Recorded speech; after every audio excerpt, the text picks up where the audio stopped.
Oh, the light is wrong.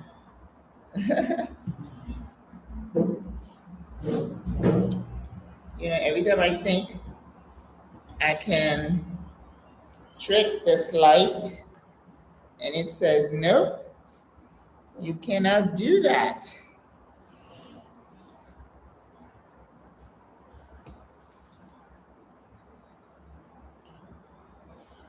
So, hola, hola. Hi.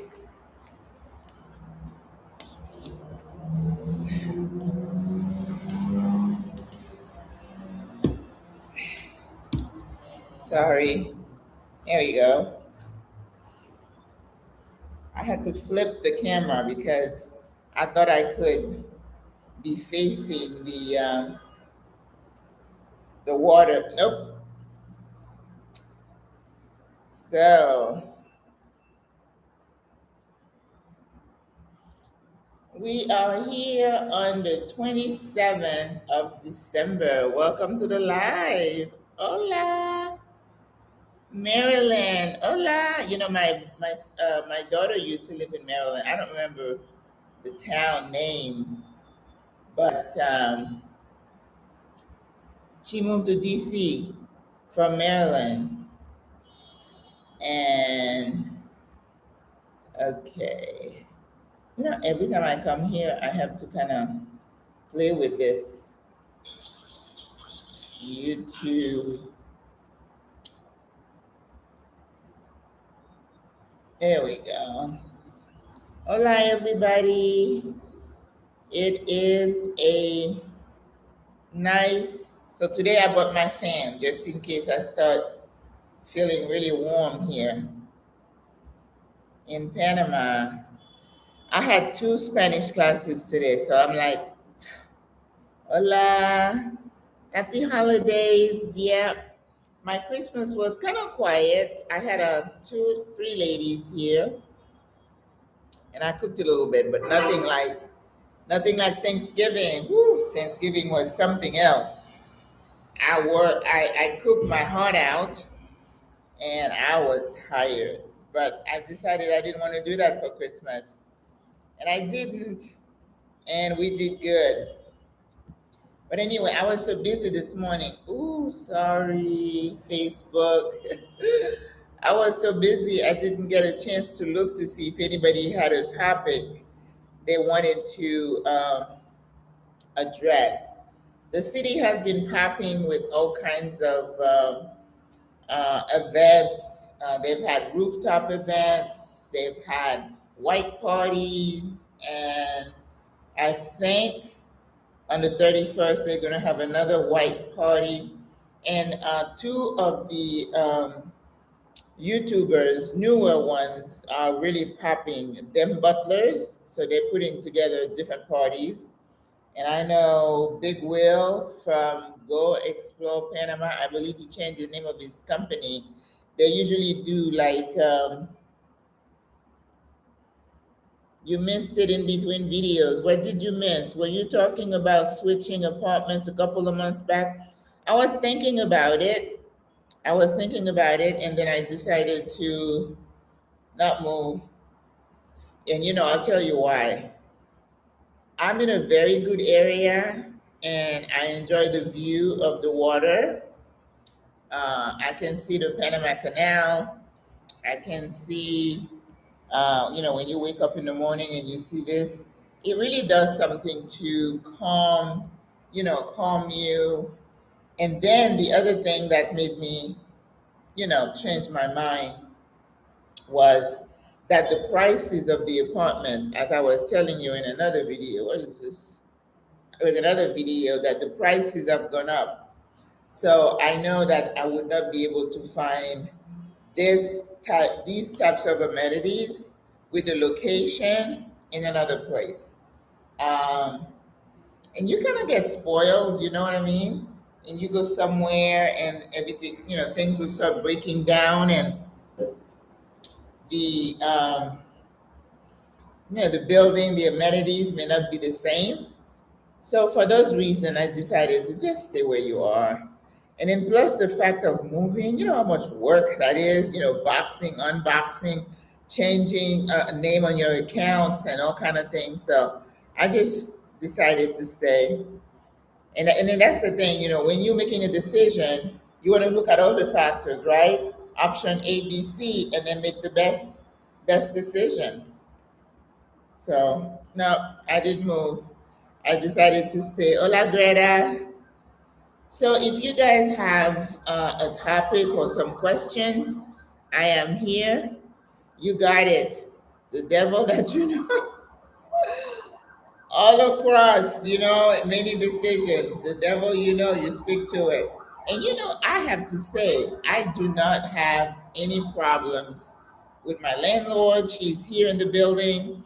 She doesn't, butt in. She doesn't come to check anything. And of course, I keep the apartment as if it were my own. I was here for 2+ years. I didn't even hang a picture because I was like, this is not my home. I don't want to do all that. But then I found a place to frame my pictures that had been rolled up. And then I was able to hang one, two, three, four of them. And I'm very happy with that. And then the person in that, um, the place, the framing place, and I have frame pictures before. And I knew what I paid in the state. Sometimes the framing costs more than the picture itself. And the pictures just have sentimental values, right? Pictures I had when I went to Haiti years ago, they were like framed, and I had to take them out of the frame and spend money with these beautiful gold frames. And then I had to take them out, throw away the frames, money, and then roll them. And then I had this one picture that I had gotten from Cuba when I went to Cuba years ago. It was still in the tube. So I feel good. And then I found the guy at the place who was able to hang the pictures for me because the walls here are like solid. I mean, even with the drill, he really drilled to hang the pictures. And I was like, and and then when he was finished, I'm like, Le debo algo? Do I owe you something? He said, hey, yeah, $20, $20. I'm like, who sold? You know? I don't know what that is. Stop with the finger pointing. I don't know if I just hit some kind of feature, it does that. Or always is somebody giving me a thumb down. I don't know. But anyway, so that was good. So I'm trying to make it feel more like home. Yeah, since I decided to stay. All right. So what's happening here in Panama? Not much. Christmas was quiet. We do have a lot of lights. I've taken you and showed you some of the lights. So that's going on. There was no fireworks on Christmas Day. So everybody was with their families, just eating and drinking, being together, because that's what Panamanians do. La familia, okay? And so now, I think New Year's is more about parties than anything else. So everybody, some of the restaurants are having stuff, lots of rooftop, and they do a lot of boat parties where they get to bring in the new year on the boat while they watch the fireworks. So that is a big draw. But I've never been one to be out in the streets around that time of the night. I'm usually home, and that's going to be the same. Boring, Maggie. I'm just so boring. It's not even funny. I don't like parties and stuff like that, crowds. And I tell people, be careful with this flu going around. You go in there, you're screaming, you're spitting on each other. Yeah, you're going to come home with something expected. So, if you don't have anything special you want to ask me, I just thought I would talk about the financial prep that how do you deal with guilt from family members for moving abroad? That is a good question. Now, I would say know your family, right? If you have a family where you have open communication and they genuinely love you and you think you can tell them of your decision and why you want to do it, I would say do it.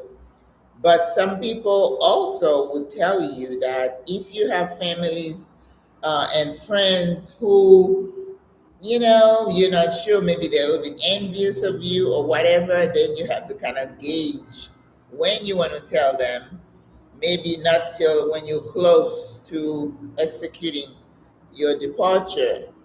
I find that a little bit difficult to relate to because even though some of my families we're not that close, but I feel there is mutual respect in terms of what I decide to do. The other factor also is, have you ever thought about traveling, moving abroad? Are you, if you're a traveler and then you've been coming back saying, oh, I went to Thailand, oh, it was so wonderful. A lot of expats there, people who retired there, then when you come with the idea that you're leaving, it's not going to be a shock to the system. Now, in terms of guilt, I mean, I don't have guilt personally because if you've always tried to make the best decision in every situation, you have to have tried to say, I'm making the best decision in the moment and be able to deal with the guilt of, I mean, we're all going to have, like my mom, she was here with me, not here, but she was with me for a couple of years. And then I didn't work. That was when I sold my business. I stayed home with her for 2 years. But after 2 years, I said, I have to go to work. And you can't stay here by yourself. We had to come to a decision. The problem I ran into, and some people run into, is you have family members, especially aging parents, who kind of guilt trip you into saying, well, I brought you into this world, therefore you owe me this to stay here and take care of me. Um, and then that again, that communication and the relationship comes into play. If you were with your parents or your sisters, your siblings, or whatever, and it's like, okay, we have responsibilities as older children to our parents. It's not just my responsibility, it's our responsibility. So, as I said before, this is something that should have started way back. You can't come you can't come in the moment that you've been the sole caregiver. You take them to the doctor, you clean the house, you go shopping and you it. So it's like they got you right here. So when you say you want to extricate yourself and move, it's going to be a scandal and they won't know what to do. They're going to guilt trip you and then words going to be said and you're going to free that relationship. But if you prepare them, I would say mentally, and you don't just come like within a month and you say, I'm leaving. Personally, I think it's a little bit hard. But some people say, don't tell him till you're ready to go. I don't think it's the right thing to do. I think you need to give him some heads up, but you have to say, this is my decision and I am firm in that decision, right? Because if they start saying, but what about this? How could you? It's like, you know what? You can't allow him to guilt trip you. That's why you have to do the legwork in the beginning. Can I go? Am I okay to go? Am I the person with the personality that can make it work in a new place, strange place? Once you resolve those with you, then you're more comfortable to say, that is a firm decision. This is my timeline. And even then, some will not believe you. They're going to say, nah, she's not going to do it. She's never been anywhere. She's not going to leave her mama or the grandkids or whatever. And I know people who have done that, sold their homes, left their grandkids, and then they're back every couple of months to assuage that guilt or the miss. It's an emotional roller coaster moving abroad.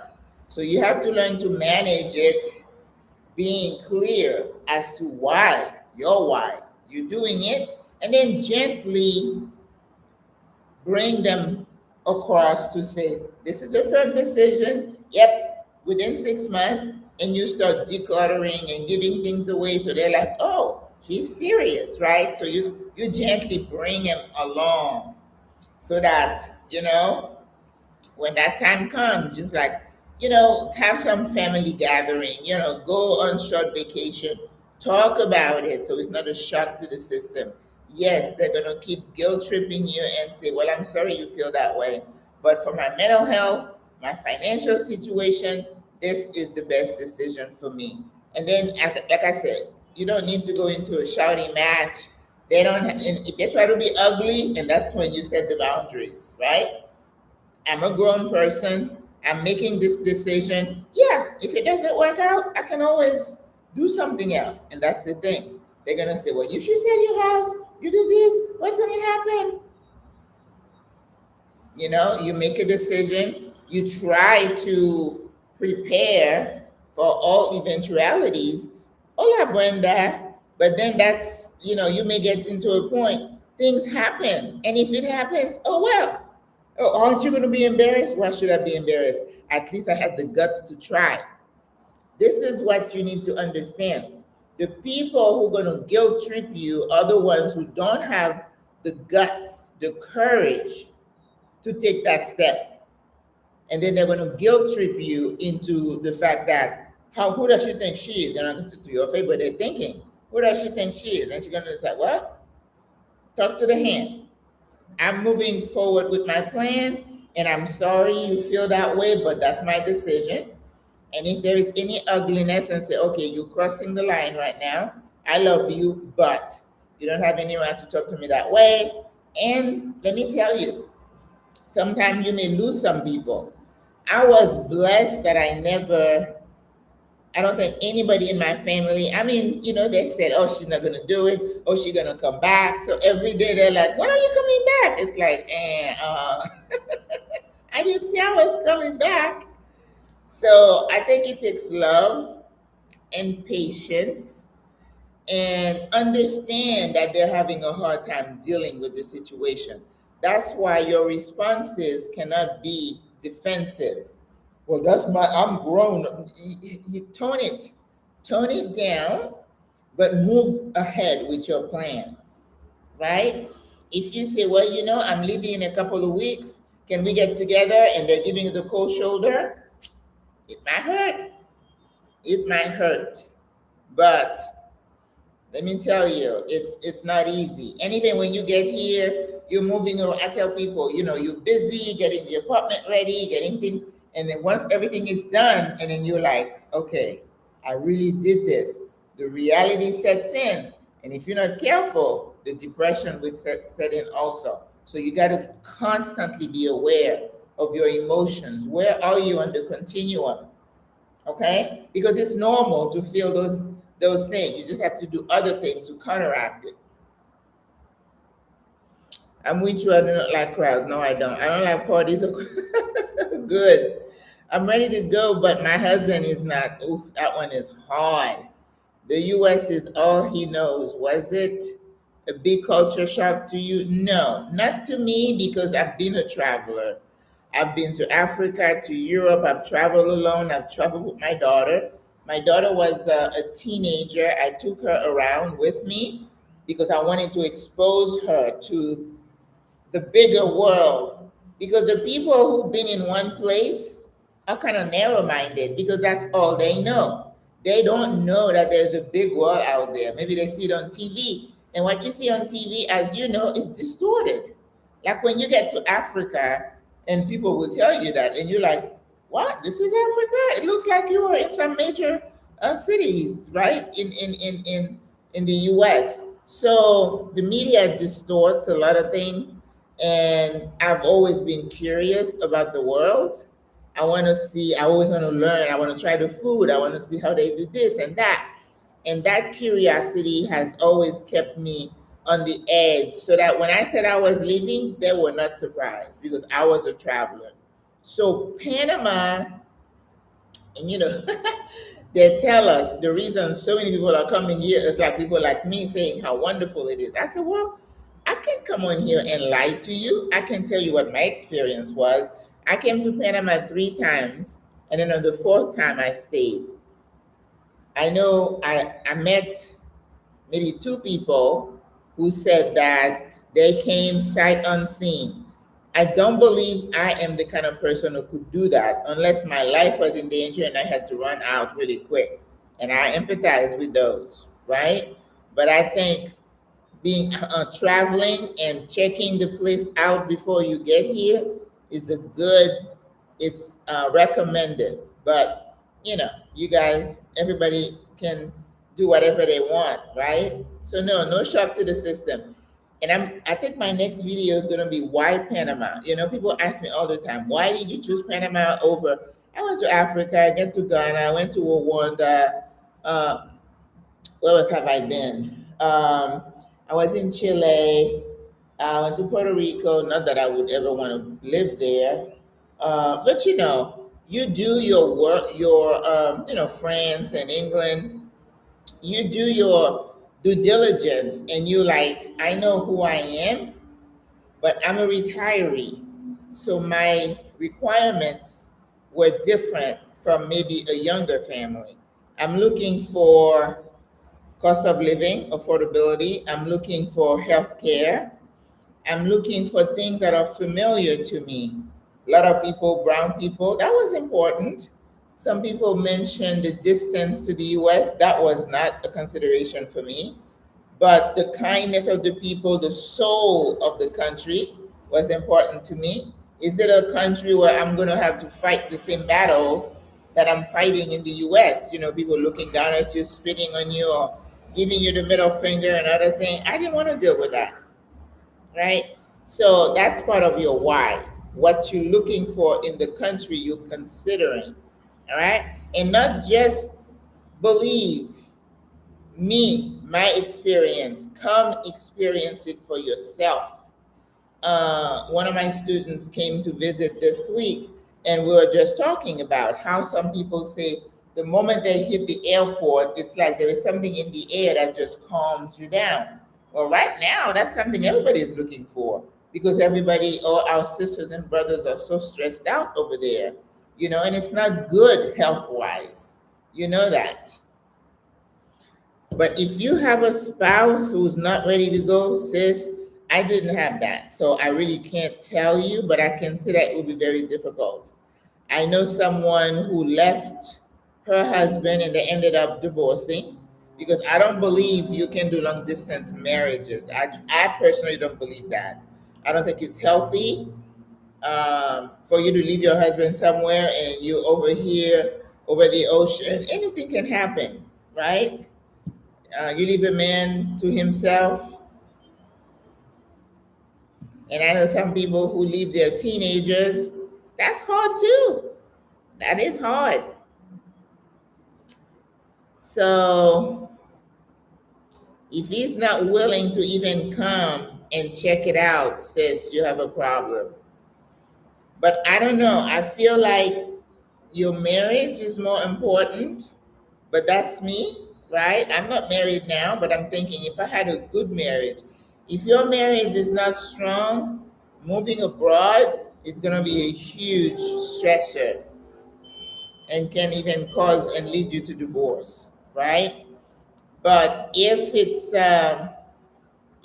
strong, perhaps you have to talk to someone who's done it. I just don't know how you can really enjoy yourself, be happy someplace where your other half is somewhere else.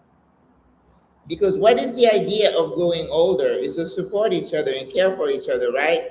And then if you get sick over here, you're gonna have to go back if you don't have support, and he's gonna have to take care of you. Then he'll resent you, and all that comes into play.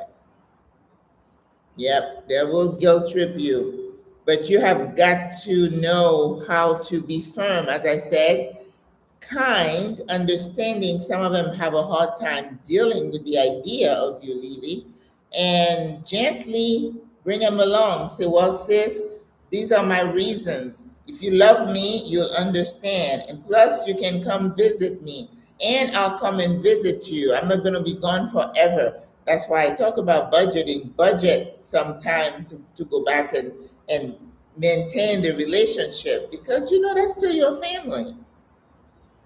I took care of my mom who passed away recently, and so has, oh my goodness, I'm so sorry. Angelina, that's so sad. My son and sisters have their life, and I feel like that it's time for you to go. Yeah, well, remember, you're still grieving right now.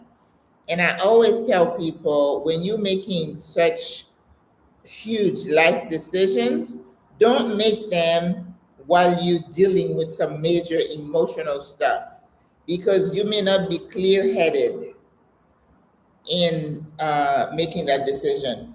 I spoke to a sister the other day. She came, she was gun ho about retiring, blah, blah, blah. And then now she's like, well, it's more expensive than I thought. I need to go back and plant. It is a good thing.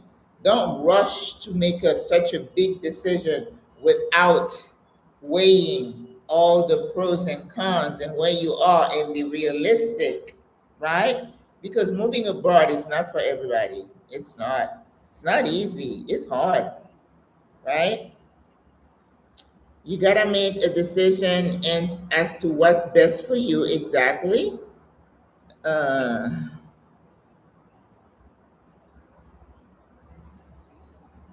right, and put your plans into action and don't look back. Yes, that's really good advice, but at the same time, understanding you need to nurture those relationships. You don't want to be cutting everybody off just because they don't embrace your decision. They may need time to the come to Jesus moment, right? So be understanding and kind about that. But if they're being ugly, you know, relationships like that, some people you need to cut them off. But I don't believe all of them you need to do that, right? And as I said, some may resent you because you have the courage to go and they feel trapped. Understand that. That is a reality. They probably wouldn't call it that though, right? Because they're in like denial. Oh no, I'm happy for you. And then they're like, "Hmm, yeah. As an American citizen, do you have to come back to the state every so often? It's up to you. It's up to you. If you have, you know, like my house is still there in the state, so I may have to go back to check on it. My kids are still there. I may have to come back, but it's not a requirement that you have to come back. But again, for your family, if you have grandkids, well, you want to go see those kids and kiss on them and love on them, right? So let's not make moving abroad like you being exiled, right? So, although I don't know, might be the case for some of us nowadays, but uh, 100, I don't know what that is. What is 140s?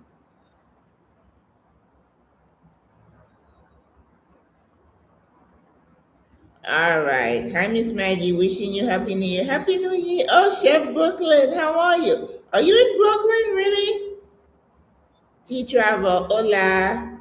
Have you made Panamanian friends? Yes, I have started to make Panamanian friends, and it is important because I don't know if you know, with my group, Single Women Retiring Abroad, we're coming on to our second year. It's going to be 2 years we've been in existence in the following March. And what we want to do is make sure we understand the system here in Panama that when somebody is aging, how do we have services? You know, I own a home care company for 13 years. I understand how you care for people at home, but I know the US system. I don't know how it works here. So I need, I befriended a Panamanian nurse that I met as a social event, and she putting me in contact with another nurse and with some technical people. So I'm just slowly building a community of locals, attorneys to tell me the laws. How can you do the things that you are dreaming of doing? Because I want to create that model, but it's going to take me time and befriending locals. Because I was talking to the nurse friend and I said, come on, let's have lunch so I can ask you some questions. And I started to compare home health as I knew it from the US because, we have people who were in the hospital. This person had a stroke and they had to go to like a rehab. Do they have rehab facilities? How does it work? Who pays for it? I understand the acute care system right now. the public system and the private system, as complicated as it is. Yes, I got it. And the clinics where you can go get your flu shot and other things. Yes, we got that. I understand the payment thing, that you got to have that credit card. And if you have Medicare Advantage, they started saying they would bill, but now they hit a snag. So we're in a constant state of learning and changing. But as you get older, and my vision is um, not, I don't want to, if something happens to me or any of the sisters, that they're going to have to rush back home because there's no one to take care of them. And that's what we're trying to avoid here. We want to say, we're going to embrace our sister, we're going to take turn, and we're going to arrange for services to come and be around you. So that's my job, to make sure I create the system that is, oh, this lady needs, we have drivers and stuff, people have housekeepers here. It's like, yeah, we need somebody to come clean the house. We need somebody to accompany her to the doctor.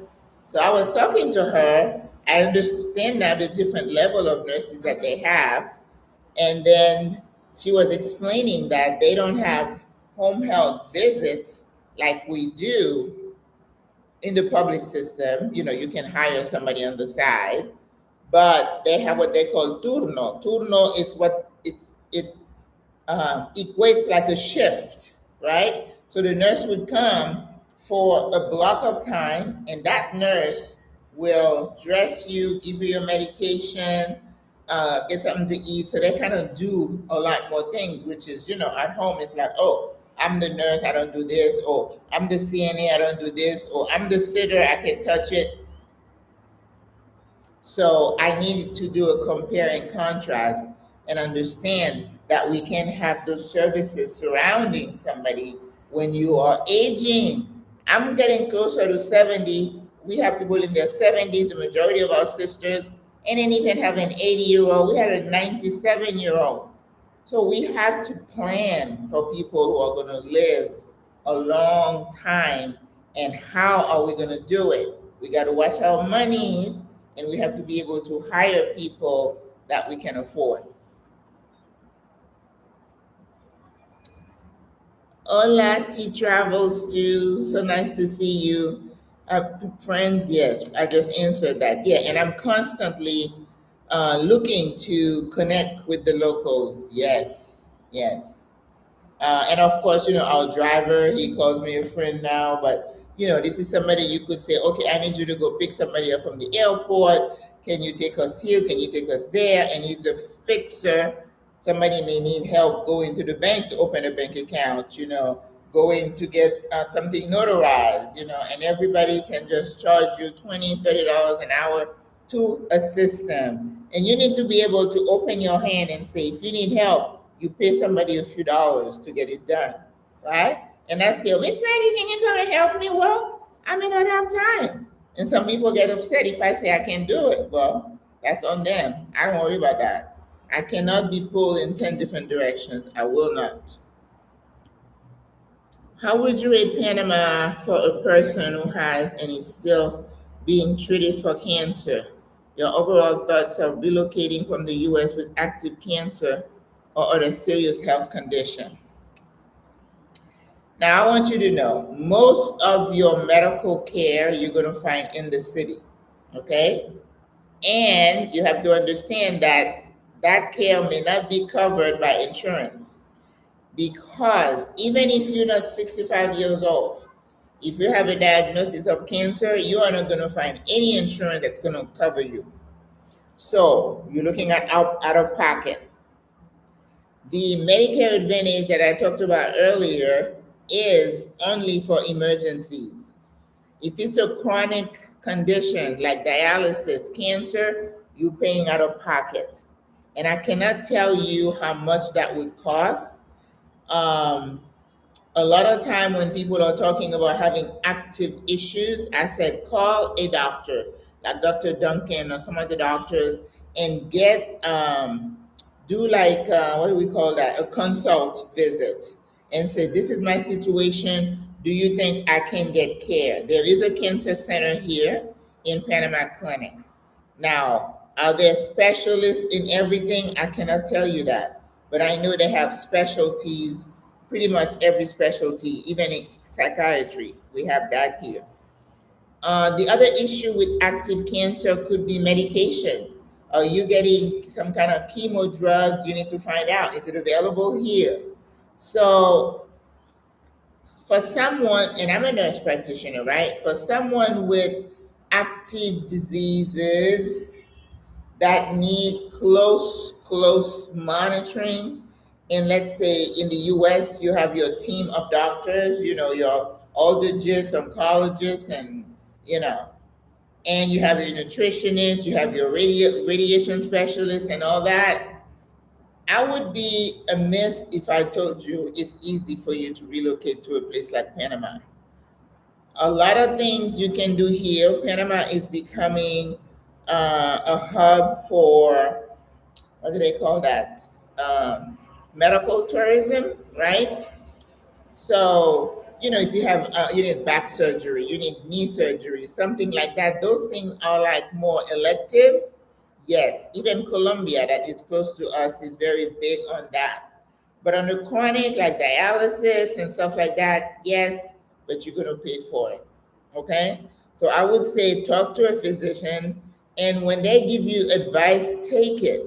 Some people, I tell you, even they would ask me a question and I would give them the answer, and they feel like I'm trying to keep them from coming. No, I'm just saying you don't want to jump from one thing and then come into a situation where it's worse for you. There's a sister here who had some surgeries and stuff. She's here, but she got an insurance plan over there somewhere in California, and she's required to fly back in for regular follow up. That might be an option, right? That might be an option. And personally, that's me, moi. Okay, I don't want extreme measures of anything done for me. So if I had a diagnosis, whatever is available here, that's what I would want, because I don't want to be flown back there to have the latest. You know what I'm saying? If that's what you want, just make sure you're budgeting the flights back and forth to go see your specialist. And then to me, I don't know. I don't know if I would want to do it. But if you need such close supervision, I wouldn't do it. But on the other hand, I understand the mental strain that most people are feeling at this point. I do. I do. So it's really crazy. Hi, Maggie, watching from Maryland. Hola, you're coming for 2 weeks in February. Yay! To get away from the winter. It's a good place to be. It's going to be hot, hot, hot. Looking forward to the warmer climate. My friend Greta, she says she needs the heat. Like she would do it in, what's the place in Mexico? Merida, Mexico. They say it's always warm there. We're not that bad. I'm sitting out here. It must be like 82, maybe. So it's not bad. You are so ground and give great thoughtful and sound. I try, sis, and people. I think I'm a life coach, but I don't have the designation. So people say, "Yeah, I'm a life coach." Well, I feel like you've lived to be this long. Yeah, you can coach some people. Those who want to be coached, some people are not coachable. They ask you for advice and then they get upset when you give it to them. Um, thank you so much, Eva. Many faces. Yes. Sending you love. Oh, she's sending love. Greta, we really appreciate your genuine honesty. Well, I try. But let's talk about the financial, the medical stuff. I feel like I talk about it so much, but there was a sister here who had a stroke.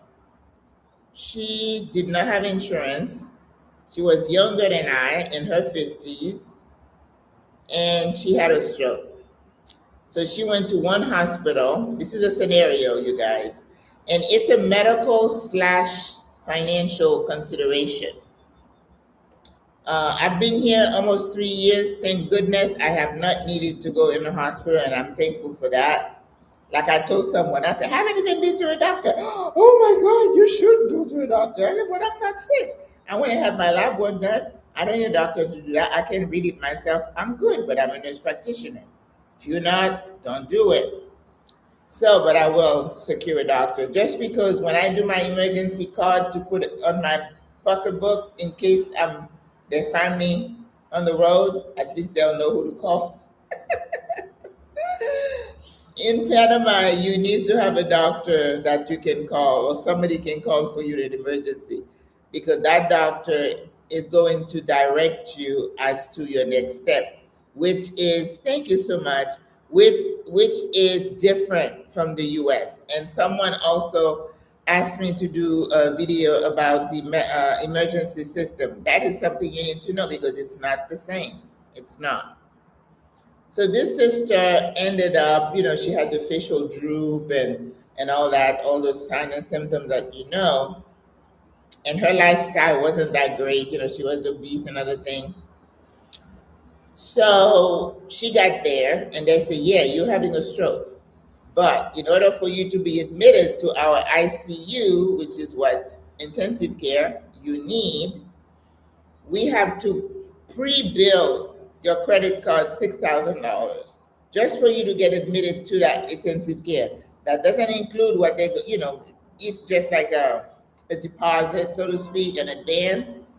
And then every single thing they do for you is going to be itemized: the lab, the IV, the X-ray, and the room rate, daily room rate, and all that. It just ching ching ching ching, right?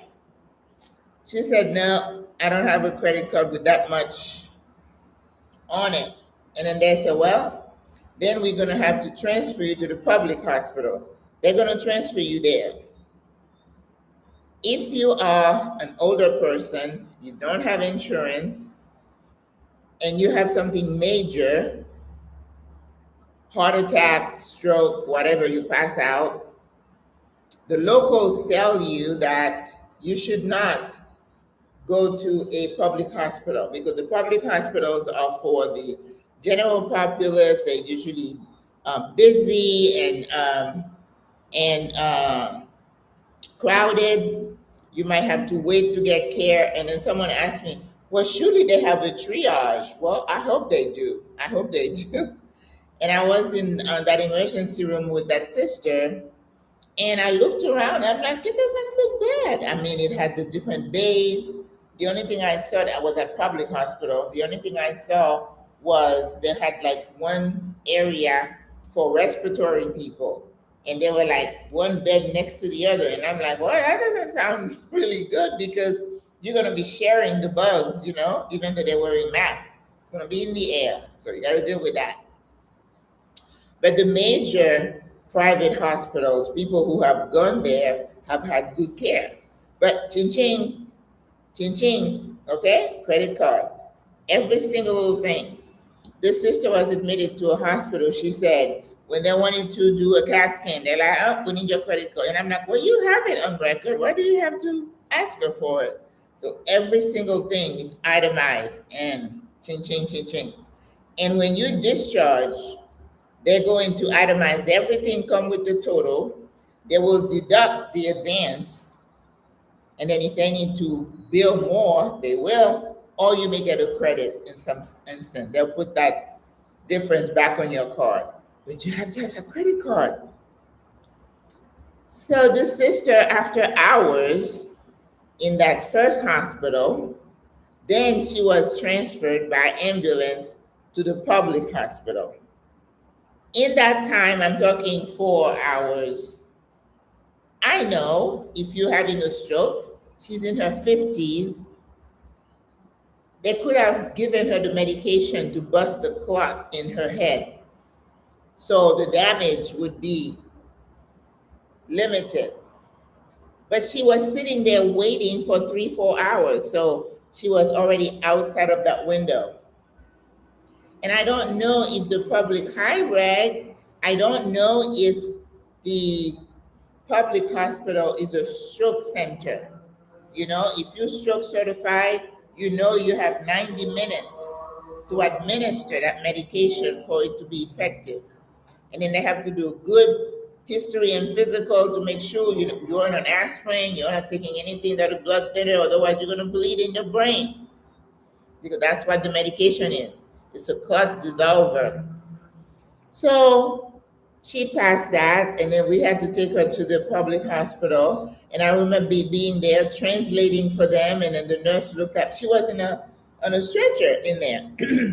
And the nurse comes to me. He's like, "Oh, you for her?" I'm like, "Yeah." He's like, "Oh, I need to give you this thing. You need to go to the car. You need to go to the window to pay for these things before she can have those tests." Somebody has to pay for you to get those tests before they do them. Your CAT scan, your MRI, your X-rays, your IVs. Yes, we went to the cashier. We paid. Then brought the receipt to him. He said they were paid. Then I keep telling people, there's no law here in Panama that says if you have an emergency in the street, they'll stabilize you, but they don't want who's your responsible party, who's going to be paying. Yes, the fees are way less in the public system, but you still got to pay. You still got to pay. And before you discharge, that account needs to be settled. There's no IOU. There's no bill. They're not going to send you any bill. You cannot negotiate a payment plan. I remember when I was younger, I had a child, and when I finished giving birth, they said, "Oh, you owe this much." I was like, "Oh my God, I can't pay." I had to sign an IOU saying I was going to pay $50 a month or something. Not here. When you're being discharged, that amount should be zero. So whether you're calling a sister to come pay it for you, or no matter how you get it done, all right? So the medical situation, people need to think about that way before you decide to come. Now, if you're a veteran, you kind of ahead of the game, because they have very strong veteran programs here, especially in that big hospital called Pacifica Salud, that's associated with Johns Hopkins. They work really closely with the veterans. And if people call me or text me, I give you the guy who's a contact, is an American, excuse me, and he is in charge of those programs. But again, it is service, what do they call it? Service related. Whatever you're going for, you still might have to pay if you don't have another plan. All right?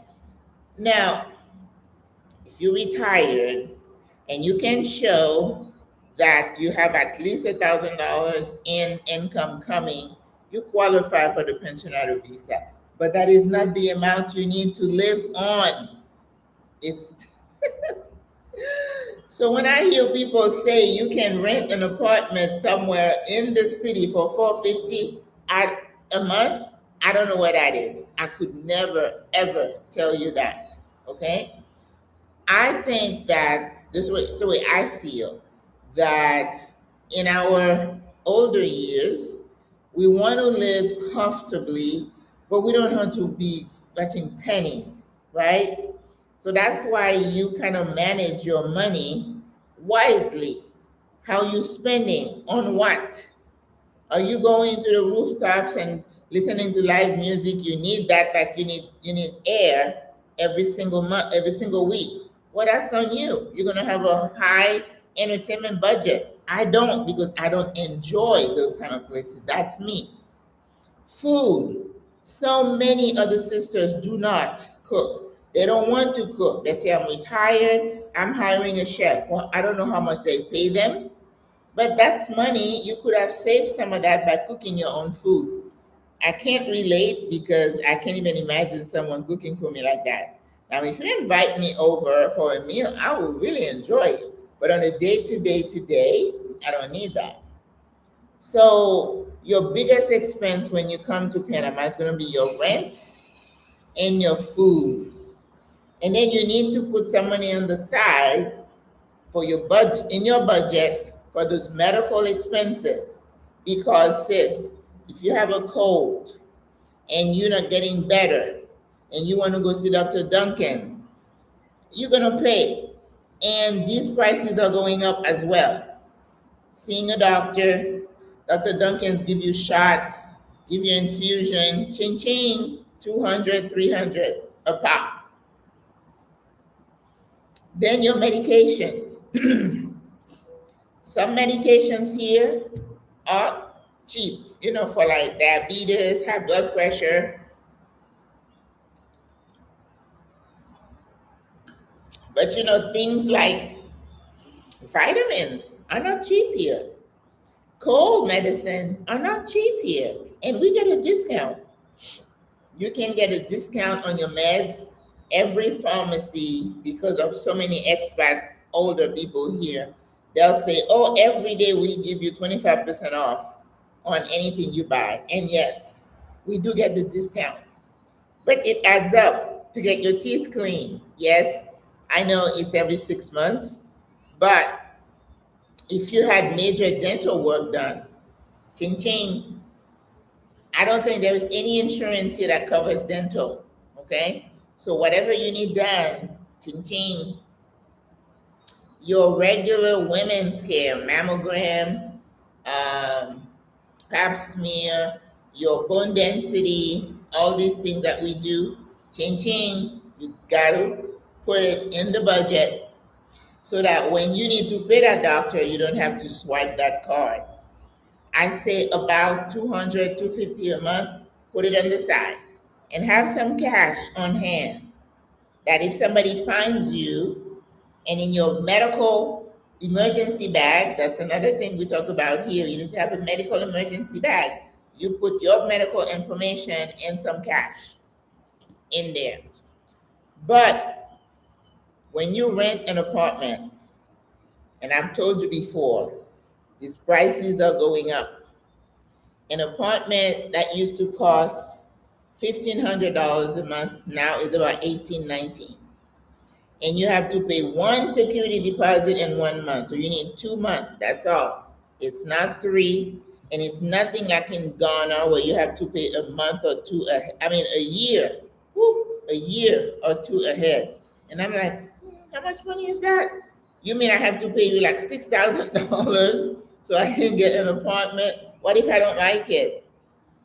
And you're a foreigner. You don't know the laws. How are you going to fight? And one Panamanian told me the other day, she's like, you're all American are always threatening to sue somebody. This is not America. Tell them. Because they're bringing that same mentality here. Oh, I'm going to sue you. And I told you, I don't know if I did or not, but there was a man who had a dispute with like a home for the aged, almost like an assisted living, private. And he was going to put his mother or somebody in there. And apparently there was a discussion about the price or whatever. So he went on Google and wrote a negative review accusing the place of taking his money or whatever. And the owner, because you're in a strange country. This is not your country. That freedom of speech, you can call Morgan and Morgan and have them sue you like they did me and all that and get some money. It doesn't work like that. So he had a letter, cease and desist, that says, if you don't remove that, we are going to sue you. You need to know where you are. And from what I hear, thank God, I don't want to be involved in the law, but I understand that the law usually is going to be on the side of the local because you're a foreigner, just in case you didn't know that. Okay? So keep your nose clean. Don't be threatening to sue people left and right. You are not in America. So keep some cash on the side. You may have to pay a handyman to clean something. When you have your lease, you have to have your lawyer read it and say, what are my responsibilities? What are the responsibilities of the owner? Many people have had mold. And when they call the owner is like, that's your problem. You hire the technician, you hire for the cleanup. Listen, Some people have gotten burned with like a washing machine breaking down. I want that in writing in my lease. I'm not responsible for that. But if you don't know, and the other thing that people run into here is if you are unhappy with the landlord, and I've had some people who say, oh, I would call him and tell him I have something leaking or have this and that, and I don't hear from him. The owners are a lot of the time out of the country. They're absentee owners. They have somebody to manage it for them. And the person managing may not be as responsive. And then you're dealing with issue for days, weeks, nothing happens, and you're unhappy and you say, well, I'm leaving. Well, you can leave, but you're not going to get your deposit back. That's money down the drain. So now you're going to find another apartment. You have to come up with another 2 months. Ching ching, it adds up. So some people are finding that maybe they didn't plan ahead. Maybe they don't have enough income coming in. Maybe they don't have a cushion. You need to have a cushion, not the $200, sis. The $200 is part of your monthly one line item. But you need to have a cushion in that bank account that if you need to go in there and pull some money out to get to do it. All the trips back and forth you want to go to appease your loved one, they cost money. Airline tickets are not cheap. Even with your 25% discount, it adds up. All right. So you have to look at all of that. And I know of a couple of ladies who had to go back. And it is not pleasant. My family always saying, when are you coming back? When are you coming back? Well, yes, my house is still over there. But I'm like, I'm not planning on coming back, in the next few months. But I never say never because you don't know, right? Um, so you got to plan for those things. And if you get to a point where you cannot stay in country here because something happened medically, you can't pay for it, you need to go back and get it taken care of. Some people feel like they go back every 3 to 4 months to go get all their medical screening appointment done, but you got to pay. Unless you're a flight attendant and you have miles or whatever, it's going to cost you. So you got to plan for all that. And you want to live a life that is not, scrimping, watching every little thing. But you don't want to be crazy also, spending, spending, spending. It's like, I can afford that? No. I don't have a car. I'm glad because I don't want to have to pay $30,000 for a car. And I'm like, no, I don't want to do that. When I can take the metro for 35 cents and I can call it Uber for $3, $4. I do the math. I'm good. The only time I miss my Volvo and I'm like, I had an SUV, my last car, you just pop that thing and you can put so much. When I was doing the Thanksgiving, oh, that was hard. I had to go to the store like 2, 3 times a day to carry different things, and I didn't like that. When you go shopping, that's when you miss not having a car. But every time I think, oh, wouldn't it be nice? And I'm thinking, driving in that crazy traffic with those crazy cab drivers, no bueno. Somebody said, if you have a car here, you have to budget that you're going to have some bumps. Somebody's going to hit you, maybe not hard, and then you have to pay for the body work. They say the insurance is not bad, which is good, but still, I'm still not. Every time I think about it, I talk myself out of it. No. And if something happens, I can't stay here. What do I do with the car? Some people are selling their cars at a discount because they had to go back. And I don't need a car. And this is the other thing that you get yourself wrapped on, that it wasn't even a lifestyle. It's something that you created in your head, the appearances, where you live, the house you lived in, the car you drove, your status. And you come here and you think you want to maintain that. I don't know if you feel you need that, sis. I don't. I like to be invisible. I ride the metro, and I think sometimes some people kind of look down on them. We go somewhere and they say, "Are you calling an Uber?" And I'm like, "No, I'm walking to the metro." Sometimes I get the look, right? It's like, "Oh, she's so cheap." I'm like, "Yeah, yeah." I get where I need to go a lot faster to the metro when I hit that traffic here. That's why I tell people on any weekday around rush hour, you are better off hopping on the metro. You're going to get where you're going a lot faster. You get in that traffic in the rain, no bueno. Mm-mm. Nope. Because if you're in that Uber, you're still in that traffic. And then why should I worry about what people think about me? I'm on my way out. I want to live my life. And I look at when I walk outside, to me, that's being mobile. That's the walking. And when I get my backpack and I carry some stuff, I feel like it's almost like you are training with weight on your back, to give you more resistance training. And some people are like, "Oh, you're going to hurt your back." I'm like, "No, sis, I'm good." Because I'm not putting like 50 pounds on my back, right? I may have a few things in my back, but it's enough that if I'm going up the steps, I feel a little winded. That's training. That's good. That's the way I think about it. It's not drudgery, and it's not that I'm cheap, although I am, but I get a benefit from being out there and moving and doing things. I don't want somebody to be buying everything for me. Mm-mm. I'm a cook. I have to touch, squeeze, smell.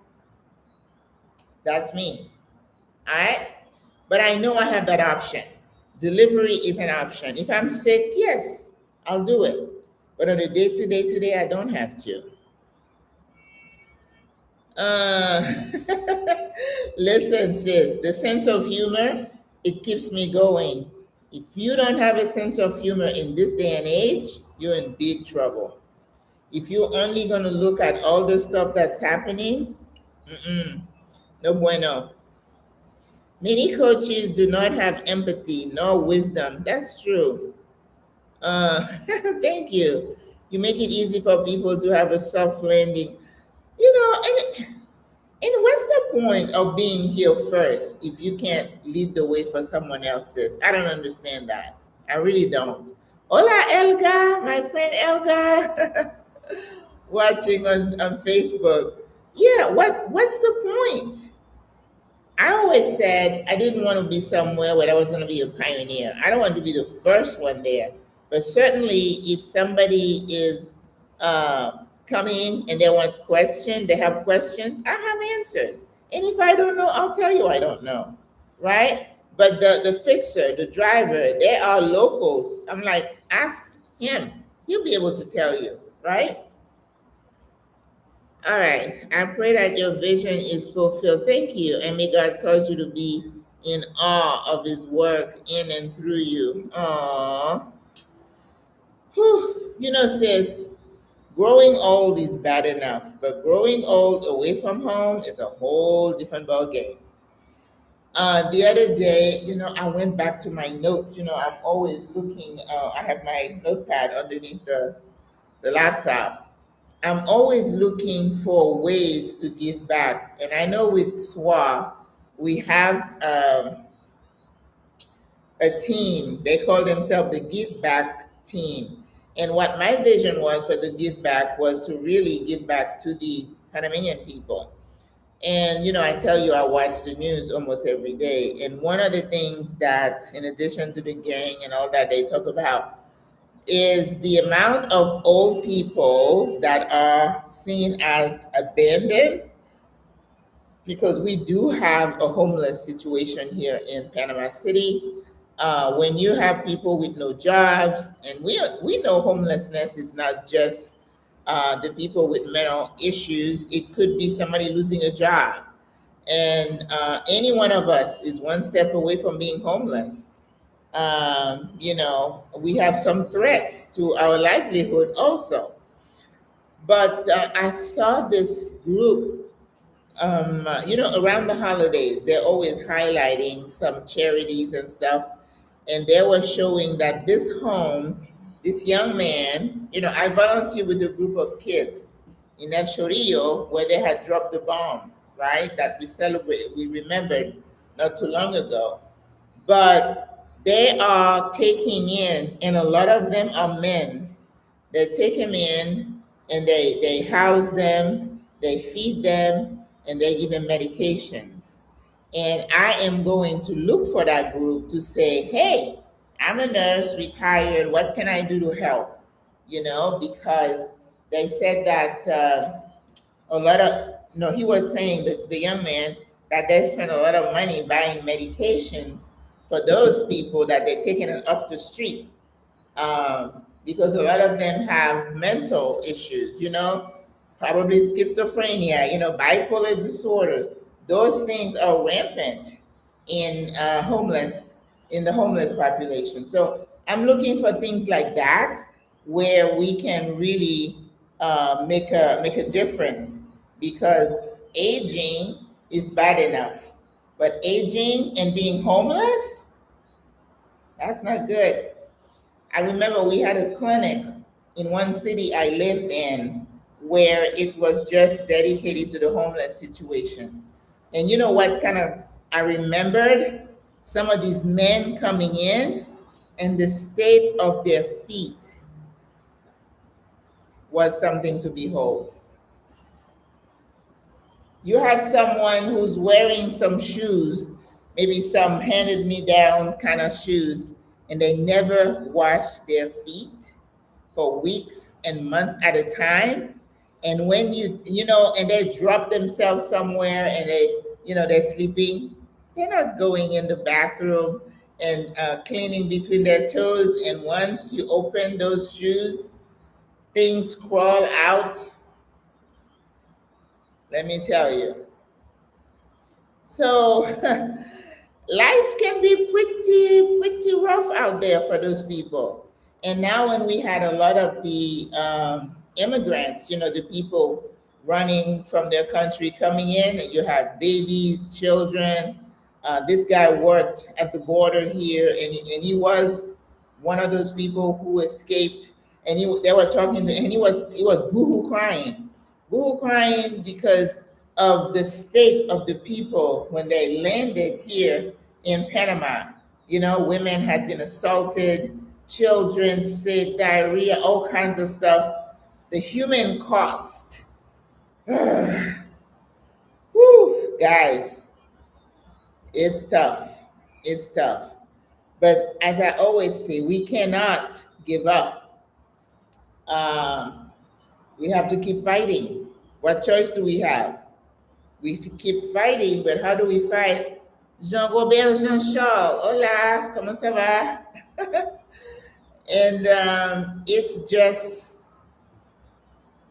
we don't have a choice but to remain, keep the human element every day that we live. That's why I like to cook for people, because I show love through my food. When you cook a meal for someone, you may not know what that does for that person, but they know, right? I don't have money really to give to people, but if I can give you $10, $20, I'll do it if I can. Because my mother always said, if someone asks to borrow some money, give him some money what you can. Don't expect it back because you're gonna lose a friend. And my mother was so wise. I didn't realize until after she passed, and I'm like, wow, that woman was smart, was really wise. Yes. Oh my God. Did you make, oh my, yeah, you didn't see it, Clayton? I made the sorrel. It was amazing. Let me tell you, that was the best one that I made. I had the fresh flowers, and then I also have the hibiscus dry flowers, right? So I took the pit out and I boiled the flowers. I bought 2 pound, two 1 pound bag, and then I boiled it. And then when it was done boiling, the fluid is all red. I cut up the ginger. I did not boil the ginger. I put the ginger afterwards, and that was good. Then hi Patricia. Wow, we have so many people on Facebook today. How are you? And I put allspice. I think the allspice was the key. I didn't do it last time. until I saw, I think this girl who's Jamaican said that was her mother's recipe with the allspice, and I had some. And then I put some star anise, and I put some cinnamon sticks. I did not have the orange peel. For some reason, I forgot the orange. And then I left it on the stove overnight. And then the next day I looked at it and I'm like, I want it a little bit more red. So I added the hibiscus flower. Let me tell you, it was the best. Refreshing. The only thing I did not like, the fact that you have to put sugar. You know, I use brown sugar, but here in Panama they use raspadura, which is a block of cane sugar. That's what we use here. But oh, it was amazing. So now I can't have sugar for like weeks coming. I can't. Oh, let's see. I cooked, so it was Christmas Eve. Christmas Eve, um, or was it the 23rd? Probably the 23rd. And then I bottled it on the 24th and I put it in the fridge so it would be cold for my guests the next day. And they loved it. They said, oh, that was so good. And I made sancocho, which is the national dish here, the soup. Yes. All right. It was your Vlogmas on the 24th. Oh, okay. All right. I thought it was on the 23rd, but I might have misspoken. But anyway, understand, sisters, brothers, that coming to a new country, you have to have a cushion. You have to be someone who can strategize. You have to be someone who can find information for yourself. I have a sister who came here. She came with a bunch of bags, which I don't recommend, but she wanted to bring all her stuff with her. I mean, she showed me a picture. I'm in bags. And she had a family member come so she could bring more bags. And she had two dogs, so she made it. And she said she's so happy. But she is very good at finding information and plugging into the different groups here. There is a place that said they have like 30 different WhatsApp groups. I couldn't do that because I can't keep up with all that. But they have groups to give information about pets and people who love the foodies who love to go out there and try different restaurants. That wouldn't be me because I won't do that. Rental, people want information about rental.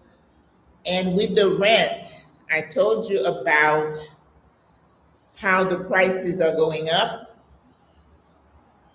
And you know, I tell people that I reserve the right to change my mind about what I tell you. I tell you what is going on in the moment. But if something changes, I will tell you so, right? What has changed in Panama, not only are the prices of the rental going up, and the reason they're going up is because supply and demand. So many people are moving in, the owners are playing hardball. We, I used to tell you, oh, everything is negotiable. If they give you a price, counter price. That doesn't work anymore because they know if they say 1,800 a month and you say, oh, but Maggie said it's about 15, 1,600. Would you consider 1,500? They won't even respond to you now because they know there are five people waiting to say, oh yeah, we'll take it, we'll take it. Supply and demand. So don't come here saying that you want to have a ocean view, 2 bedroom, all the amenities, and you want to pay $1,000. No bueno, not gonna happen. Not gonna happen. So you have to be okay with moving out of the city or in a different area.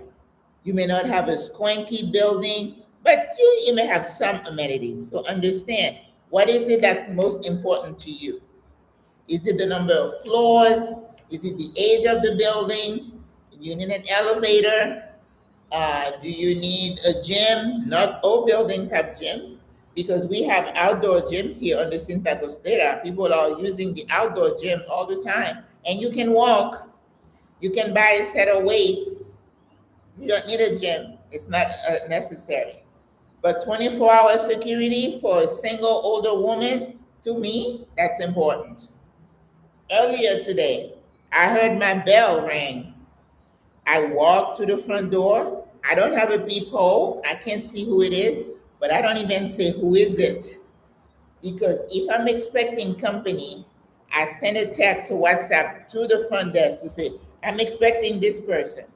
If I wasn't expecting you, I don't answer you. I don't say, who is it? No one should be coming to my door. So if you open your door to somebody, to a stranger, and things happen to you, it's because you're not making good decision. You have to be really. So you come to Panama. See, I got robbed because I wasn't paying attention. I was like, no, you can't do that. Head on a swivel. You have to be aware of your surroundings. They will take your wallet. They will take your phone. You're in the city. And you may say, oh, that's why I don't want to be in the city. There is crime. Well, it was in the news the other day, somewhere around Boquete in the mountain. Some kids went inside a home early in the morning to rob, and the owner end up shot, dead. So we do have those kind of things here. So what are your choices? What is your decision? What drives your decision? To me, I want the amenities, I want the convenience, I want the accessibility. I want to be able to come down, walk to the metro, go here, go there, take a Uber quick. I need stimulation. I'm a loner. I'm a homebody, but I need to know that it's not too far. If I need to go to a concert, I love going to a concert, to the opera and stuff like that. If I'm in the boonies in the mountain, there's no opera, right? So we all make decisions. You know, people love to be on the beach. They love to go to sleep with the wave. I think it's nice, but I don't need it every single day. My priorities are different. Know your priorities. What is it that are must haves for you? And make sure you can afford it. Live within your means. Now, Panama City, most expats, and some people get triggered with that too. I get those comments. Oh, you all need to quit calling yourself expats. You're an immigrant. I'm like, okay, whatever you want to call me, I'm good. Relax. We have too many issues in the world to worry about stuff like that. So it's important for you to know what's important to you. For me, convenience, accessibility. Yeah, I could live in a place that's cheaper, but every time I wake up and I look at the water, I like that. So I decide I like that more than having a place where I open the window and I see another building. Some people love the city skyline. A lot of places in the city at night, you see the skyline, gorgeous, gorgeous. But can you find an apartment for like 1,200, two-bedroom? Probably. It's not going to be in this area, but yeah. So in the city, places like Balboa Avenue, San Francisco, El Congrejo, Bay Vista, Punta Pacifica, Paitilla, those are the areas most expats kind of congregate. But they have other areas that may be a bit cheaper, like El Dorado, Tumba Muerto, Edison Park, Condado del Rey. But if you want a little more higher end with the amenities, you're going to go to Costa del Este and you're going to go to Santa Maria. Santa Maria, I heard a real estate person said it's the priciest. So the units are like expensive, not money wise, but big. Um, Lots of square footage, lots of beautiful amenities. Those are planned communities, right? So you have the architect design it. The reason some immigrants love Costa del Este, it was planned and they have wider sidewalks. So if somebody uses a scooter or a walker, it's safer for them. Not in the city. where we are, those sidewalks are not suitable for somebody using a scooter. You might take a little flip. All right. So you have to know where you are going. You just finished shoveling snow? Oh no. But if you go outside the city, like Arahan, I think I would say it's about an hour from the city. The real estate is cheaper. La Chorrera, maybe hour and a half, definitely cheaper. But it won't have the bells and whistles that we have in the city. We know that. But they do have buses and they have taxis. So it's up to you. Now you go to a place where Patricia is, like in San Carlos and Coronado, whole different vibe. The sea, the beach is just absolutely stunning. But I went there and I was like, that's not me. But if she loves it, she said she loves where she's at. I'm like, as long as you're happy, sis.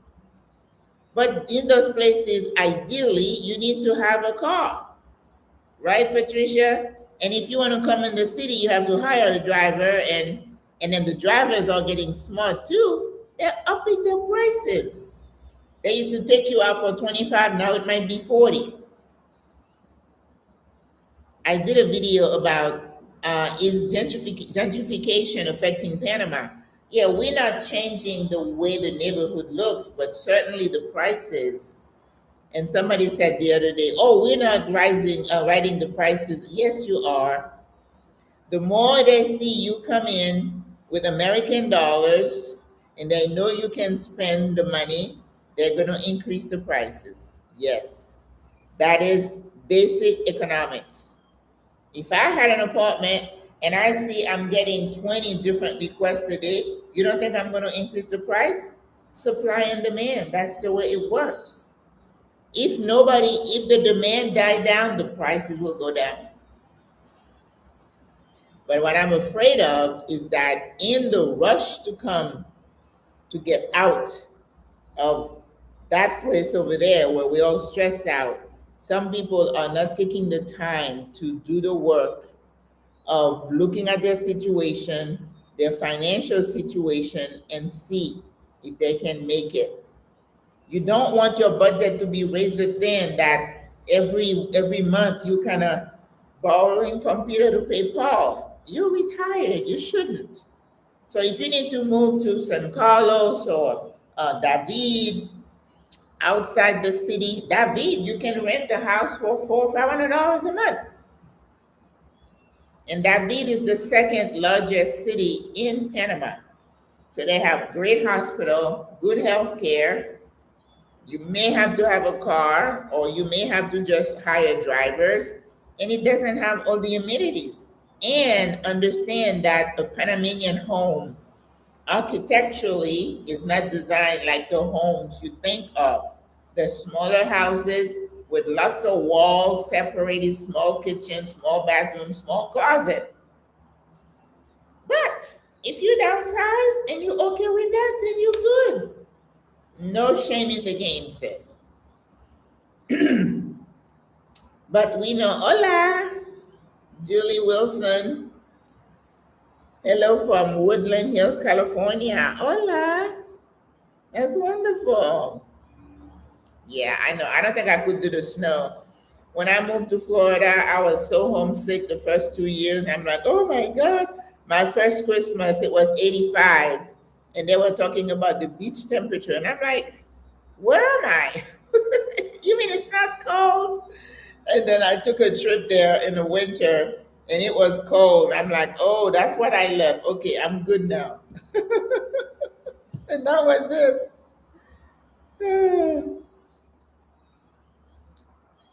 Hi, Maggie. Here in the city, September, we are from the desert Southwest, and so far, the heat humidity has not been challenging. That's good.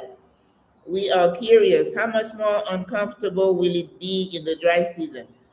I don't think it's going to be any more uncomfortable. We have more humidity in the rainy season, which increases the risk of that crazy mold that we talk about. It's just hot. It's a dry heat.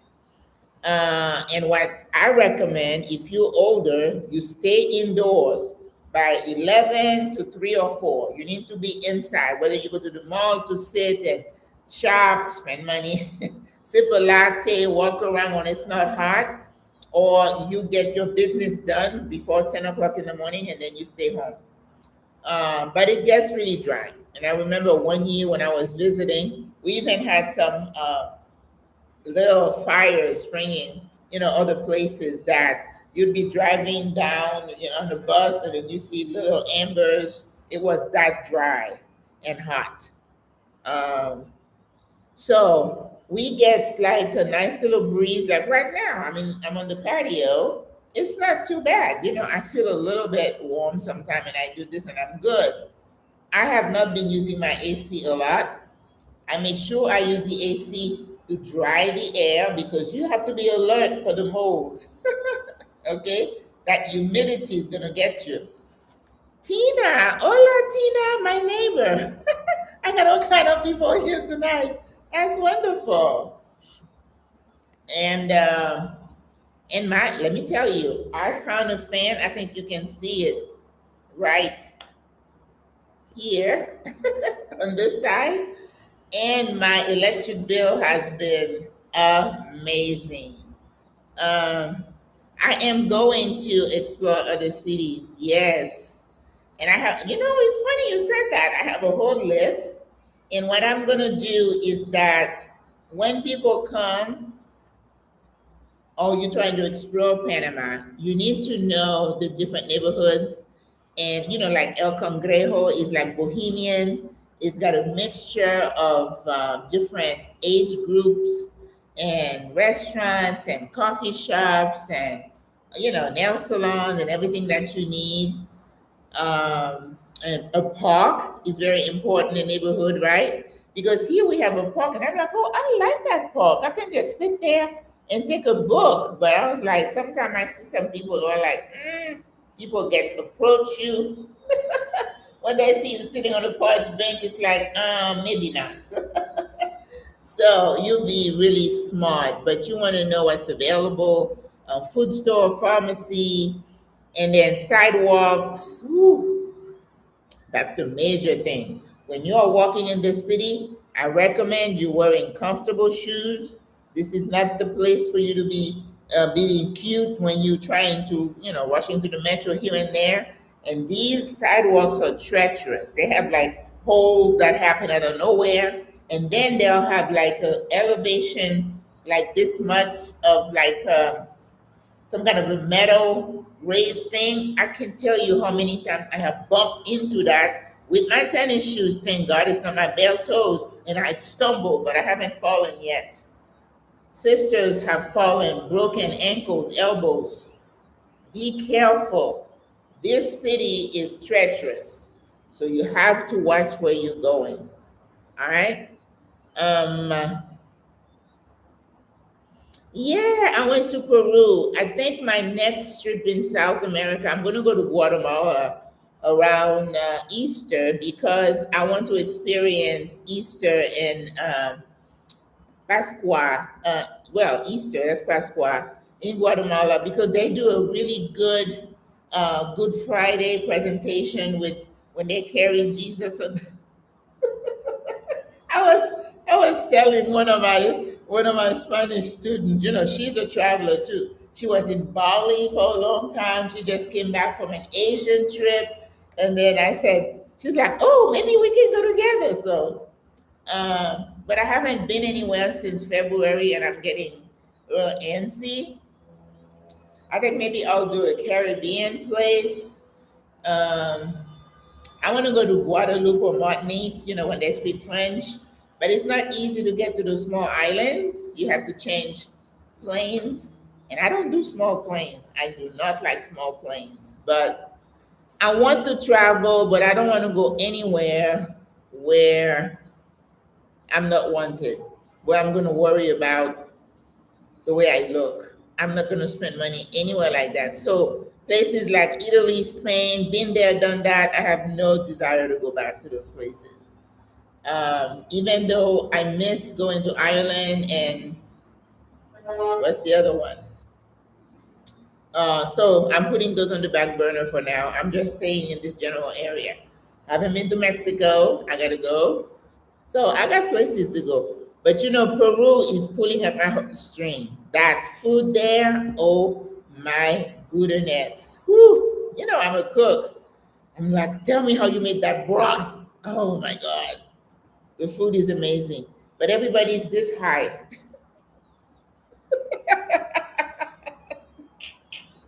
Everybody's like this. I'm like, I'm not so tall, but I stick out. I'm like, I don't know if I want to live here. But I want to explore cities here in Panama, and I'm coming up with like a grid, and then I'm going to find people who live in those areas and have them grade the parameters that I'm going to set. That way I can have that grid and say, it's not Maggie, because I mean, I can talk about my neighborhood, but other neighborhoods, like I'm probably going to call on Patricia to talk to me about Coronado because that's a general area where she's at, you know, in places like that. So um, we already follow that schedule. Desert dwellers avoiding. That's good. Then you should be good. No, I mean, it's just common sense, right? To keep to keep ourselves protected. And if you have to go out in the middle of the day, just slap on a lot of that sunscreen, right? Wear your hat. Make sure you drink a lot of water. Dehydration is a big issue here. Your border crossing immigration error.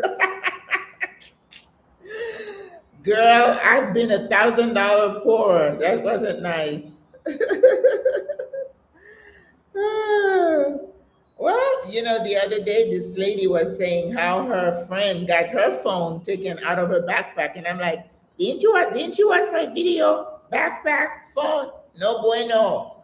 That's how they got my wallet. If you have a backpack, put it in the front, and everything you have, money, phone needs to be close to your person. And I see people walking around with their phone in the back pocket. What is that? Is that a fashion statement? Make no sense to me. I mean, you just asking for someone to pick it up, right? On the metro where people are tired and you hanging on, yeah. And you know, people forget that those thieves are professionals and they are watching you. They're scouring the landscape. And I know that's how they find me. They're like, oh, here's a ditzy over there. She's not paying attention. We're going to get her. And then he bumped me. I said, the bump. If somebody bumps into you, check yourself because they probably got something that you had. And you in the city. Now you may say, oh, that's why I don't live in the city. Don't think you're safer in those mountain areas than you are in the city. Listen, you're a single older woman. You rent a house by yourself and it has a little fence and you think you're protected. Really? Really? You know, these communities of locals are complaining. The schools get robbed all the time. They go in the middle of the night, they take the air conditioner, they took the computers, they take everything. They work in pack. In Florida, we had our car stolen in out of our driveway. We woke up on a Sunday morning, we got dressed to go to church, opened the garage, like, oh, the car is gone. Oh my God. Called the police, and we had two cars. Thank God, one was inside the garage. So we went to church, and we came back. It was about 2 o'clock. The policeman called. He said, "Well, we think you see a car on the side of the highway that matches your description." So when we went there, we found the shell of the car. They took the tires, the battery, the motor, the seats, everything. These people are professionals. They work in packs. They're looking. There was in the news one time, and if you think that because Panama they respect the elderly, they're not going to rob you, you would be wrong. This little lady had gone to the bank to cash her little retirement check. They were watching her, the thieves, the gangs. And she was walking home with her little purse. And this young man, maybe 18, 19, he grabbed, and she was walking with her purse like that. But even I've seen them because the cameras will show it to you. Even she had her purse crosswise. They grabbed the purse, pulled it, dragged her on the ground, pulled it across her head, and took off. They grabbed that little lady, grabbed her purse. She wasn't even, they dragged her. Listen, if you think you're safe 100%, you'll be wrong, okay? You are not. So, I mean, I'm saying take as many precautions as you can, but no place is 100%. And if you choose to be in the city, when I'm out, I have my crossbody and head on the swivel. If I'm on that metro, trust me, I'm right here. There was a guy one time who put his arm on this thing and was locking my in my space. And I'm like, excuse me, what I say? Move. You're in my space. I'm not doing that. And I said, you got me once, you're not gonna get me twice.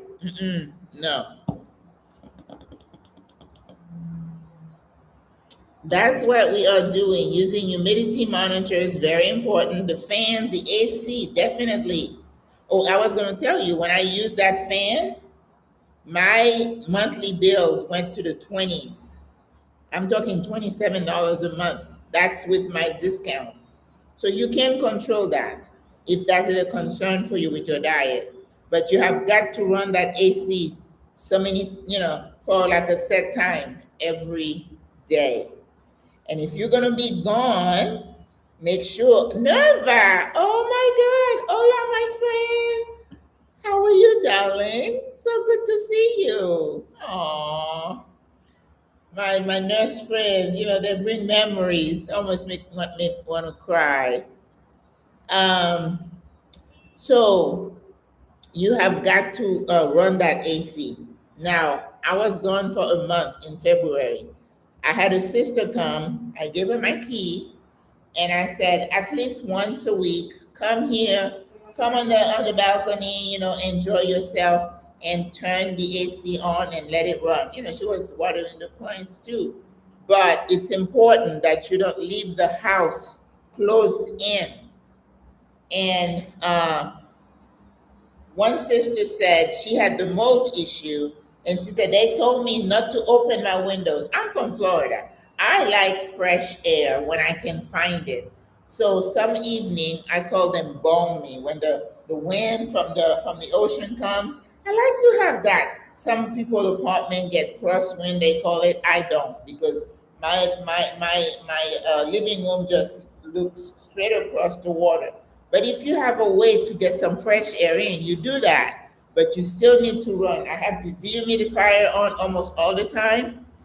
And I'm talking 2, 3 days, I get this much water in the canister. So that humidity is real.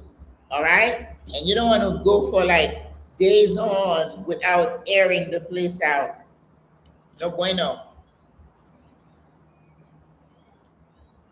Um,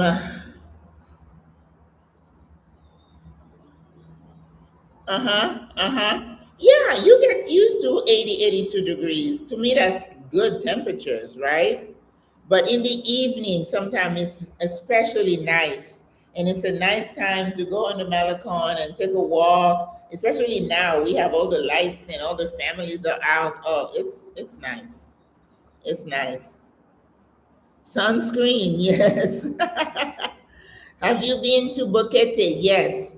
What do you think of that area? Boquete is in the western part of the country. It is mountainous. It is green. It is gorgeous. This is where they grow the coffee. We have the most expensive coffee in the world, the geisha coffee, because there is a dormant volcano and it's always misty. Listen, Boquete is nice. You have the elevation, so you have some people never need to use AC. Like in the rainy season, it rains every day. So you get your stuff done in the morning, then in the afternoon, it's just like enjoying life. But see, I love the rain, so to me, that's not a problem.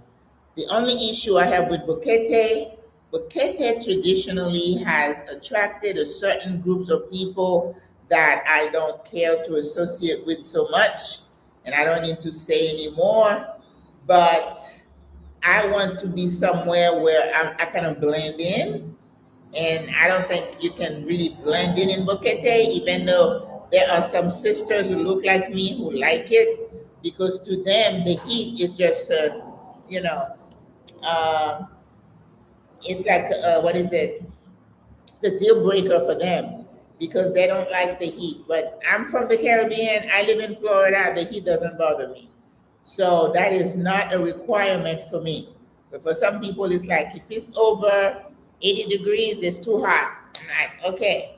But I don't want to deal with the other stuff. And to me, there is not a whole lot to do.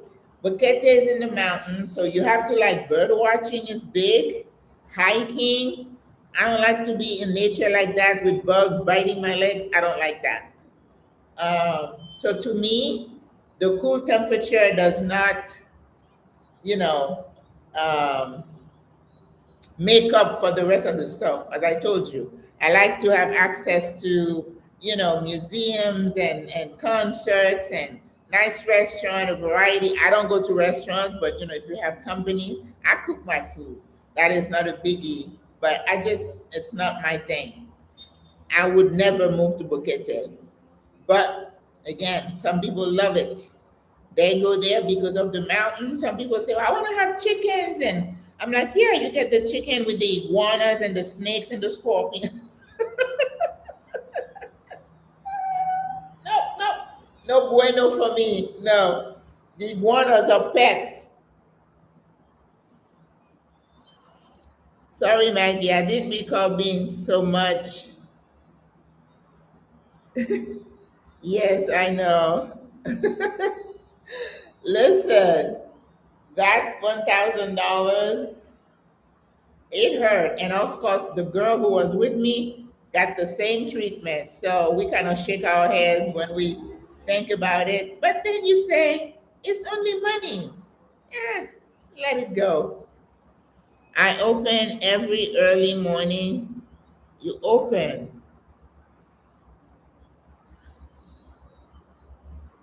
Okay. All right. Listen, whatever you can do to keep the mold at bay, do it. But you need something to dry the air. That's the biggest thing, okay? And don't think because it's not the rainy season, you don't need to do it. Yes, you got to do it all year long. And some people ask me, he said, I hear about the heat. Do we get some cool weather? And I'm like, no. No, we don't get cool weather. You may have some mornings, whenever it's like in the 70s, I take a shot and I'm like, oh my God, because it's like unheard of. But once in a blue moon, it might be in the 70s in the morning. And at night, with the cross breeze, you could feel very comfortable. But like a 60, 70, nunca, never. Nope. Well, I gotta tell you like it is. You get, yeah, the menagerie. Yes, the menagerie up there. And there was a gentleman, well, some people are from the farm and they're not bothered, they come here with 12 dogs and stuff like that. Yeah, they need to be in a place like that. But there was a couple, I think they were between Chitre and Las Tablas, like in the middle of the country. And Panama is really known for their conservation effort for the fauna, which is the animals. They want to protect the mountain lion and was it a cheetah or was it the jaguar that we have here? And people had shown pictures at night of the mountain lion coming closer to the house. Think about that. And this guy said, I said, have you ever seen any wild animal? He said, yeah, we've seen a couple of mountain lions here and there. He was not phased. To him, it was like, I'm like, ooh, No bueno. For me, no. That's why I know myself, right? So if you tell me it doesn't bother you, now we are having, they're seeing more crocodiles in the bodies of water here in Panama, and people are worried because kids are in the waters all the time. A couple of teenagers have gotten bit by those crocodiles, so they're keeping an eye on that. And I love it when they come on TV and they're like, "Don't the jaguar is just scared of you. Don't bother it. It won't bother you." And I'm like, "Okay." Mm-mm. I know in Florida we used to have bear sightings, big old bears.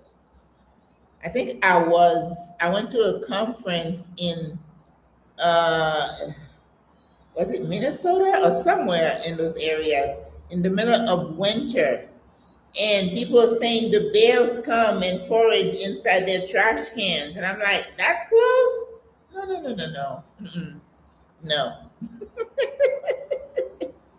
not for me. Windows? What do you mean? I'm so happy to be here seeing the weather back home in the 60s. Anything under 70s is cold. Oh, okay.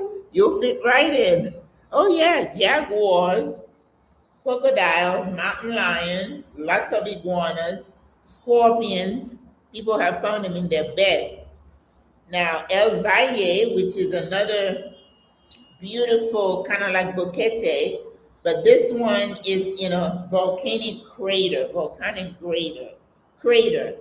And when you've had ashes from a volcano, the earth is really rich. Like if you go to Hawaii, you're gonna see that things are green and they grow very very nicely. So El Valle is like that, green and gorgeous. The mountains are absolutely stunning. But they have scorpions. This girl found one in her bed and got bit. Now what they tell me is that they're not poisonous. They just sting a lot, and I guess you have to get a shot, something. But I just don't want.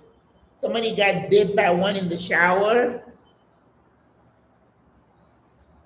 and somebody said, "Maggie, do you have pests up here?" I'm on the 30th floor. I don't see mosquitoes. Mosquitoes don't fly that high, right? I see some big old birds flying, and I think they're hawks. And somebody said, "No, Maggie, they're vultures." I'm like, vultures? I think vultures are more close to dead animals than stuff. But sometimes I have my door open, and I'm like, what if one of them gets confused and just flies into? Can you imagine? I would have a heart attack. But that hasn't happened.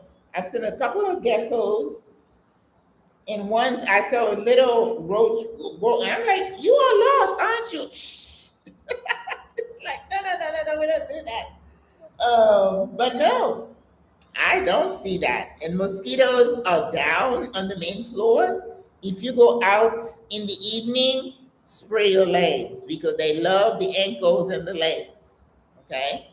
Um, and we have had dengue here, so be careful. Um, right now, they're talking about this flu that's going around, this influenza A, and it's making people really sick. So make sure you wash your hands, wear your masks if you're in the crowds. Um, and crocodile, don't forget the crocodile. They saw them in Clayton. We saw them in the city, close to the water. I'm from Florida. I'm not scared of them because we used to have alligators crossing the roads in Florida. Uh, all right, guys. So just remember that if you're going to make a decision, make sure that you do the homework. What do you put in your closet for the humidity? You have those temperate, they come like you hang them like you hang your clothes, and it's like it's got the product on the top and then it's got the plastic container at the bottom, and the humidity drops in the bottom. And once it's full, you take it out, you put another one. You need to have those in your closet because your clothes can be full of mold and you're gonna have to throw them away. Keep an eye out. The other day I was coming out of the shower and I look at one of my door and I'm like, I thought this is some patches of white or something. I jumped out of the shower. I went and got my bleach solution and I'm wiping everywhere. Go every other closet, smelling, touching, looking. Yes, you got to be alert. Okay. Oh, there you go. Evil drawer, rechargeable. That's interesting. I didn't know that. Very good. And of course, the fan and the AC, that's the best thing to do. Make sure you are drying the air. And it's funny because I had a son who had asthma, and I used to add humidity in his room because it helped with his coughing. And now I'm doing the other. I'm doing the opposite, right? Yeah. So yeah, know why you want to move to Panama, not just because Maggie is talking about it. It might be the best place for me, but not for you. I'll tell you the other thing that's happening. I went to Ghana, and I remember when I put that video out, why I chose Panama over Ghana. And then this person, they always have to come with the comment, well, Africa doesn't need people like you, blah, blah, blah. And I'm like, well, thank you for your comment. I'm not going to engage with you. I am not. I said, thank you for your comment and go away. Um, but you need to stick to your must haves, right? Cost of living is big. Healthcare. Now, I hear other people say, oh, healthcare is so cheap in Panama. It's so cheap in Panama. Well, yes, compared to you going to a doctor's office, and that's another thing that's becoming more expensive, is how much those doctors are charging for the visit. Supply and demand. This sister said she used to pay like $24 to see her doctor. Last time she went, it was 75. And then someone said inflation. And I'm like, inflation doesn't jump 300% like that. Supply and demand. So just know that everything's going to cost you a bit more. So now you're going to see, to get your nails done, your hair done, they're going to up the price a little bit. So be aware. Um, so your must have cost of living, and cost of living includes your rent. Be ready to pay more. Be ready to have money to move if something happens to the first place that you rented. Some people have had issues, like I said, with a landlord who's not responsive. And you're like, you know what? And I've heard that. I'm tired of dealing with so and so. I'm moving. Yes, you move. But again, remember, you lose your deposit. Most likely, some people are lucky, they get their deposit or part of it. And then you're going to have money to start a brand new lease with the first and last month, right? You want to manage your food budget. My food budget is between, I'd say $60 a week would be really comfortable for me. I don't eat meat. I'll go get some fish. If I'm cooking, I'm blessing someone with some food. I usually never buy beef. I've bought oxtail in the past, cooking that, but it's usually some chicken, a whole chicken, or some fish. A whole chicken, $6, $7. That's a lot of chicken, and you can eat that for more than one day. Fish, $3 a pound at the most. So depending on what you're buying, red snapper or you want a fillet. I personally don't care for red snapper that much. Too bony unless it's fried. Right? I get it. Pargo, that's what they call red snapper. Pargo rojo. Um, your electric, again, just like I say, you can control it by opening your windows, using the cross breeze, or using a fan. So I said comfortably I could have paid $50. When I had the central unit, they pull a lot more energy. So those are expensive. If you are someone and you don't anything above 80, You uncomfortable, you're gonna pay more because you're gonna run your units more, right? So depending, I tell you, my bill dropped for like, I was like 120, then it went in the 70s to now in the 20s. So if I have company and I have to run both units, because in Panama, you have those wall, whatever they call them, I forgot, convector or whatever, in the room that you use a remote to turn that on. I have two bedrooms, so, and I don't have, my central unit doesn't work anymore, so I'm like, oh, that's fine. I don't need it that cold. Plus, it costs money, it uses energy. So I can have one unit in my bedroom. If I'm going to bed, I turn it on, cool the room, and then I turn it off before I go to sleep. I may wake up in the middle of the night and turn it on again just to cool my body and then, right? But if I have company, I may have both unit on. Then it could be, I don't know, $30, $40 a month. That's good. Your cable is around $40, $50. Your cell phone, $20, $30 a month. And then your food budget. So for me, 60, 65, so that's like $300 a month. You can budget for that. What is your entertainment budget? How many times a week do you go out to eat? And do you like to go to the rooftop and to listen to live music and things like that? You got to budget for that. Then you got to budget for those incidental, like $200 a month to the side. You get your teeth cleaned, change your eyeglasses. All these are not covered by insurance. Okay? Your women's care, your screenings, not covered. And then you want to have something for emergencies. If you're just coming over, get a travel insurance plan while you're researching how you're going to cover your emergencies. Either a Medicare Advantage or a catastrophic plan. And most likely, if you're over 65, it will be like a discount plan. And if you have anything pre existing, they're going to say, oh, we're not going to cover anything related to this for at least 12 or 24 months. Yes, that's what they do here. So you're still going to end up paying. This is not the same system. Okay? Clothing, you don't need a lot of money. I mean, we don't dress up. I mean, I've had this thing for so long, I don't care. I don't go places enough for me to have a wardrobe. We all dress very casually here. Wherever you're going, you can wear your sandals in the evening. You're just easy. Some ladies have what I call them, twists and stuff like that. You might have to pay for those. I don't know. I've never had those. So, and I don't do anything with my hair nowadays. It's all natural. So I don't pay money for that. So know how much money you're going to need to live and be truthful. Don't say, oh, well,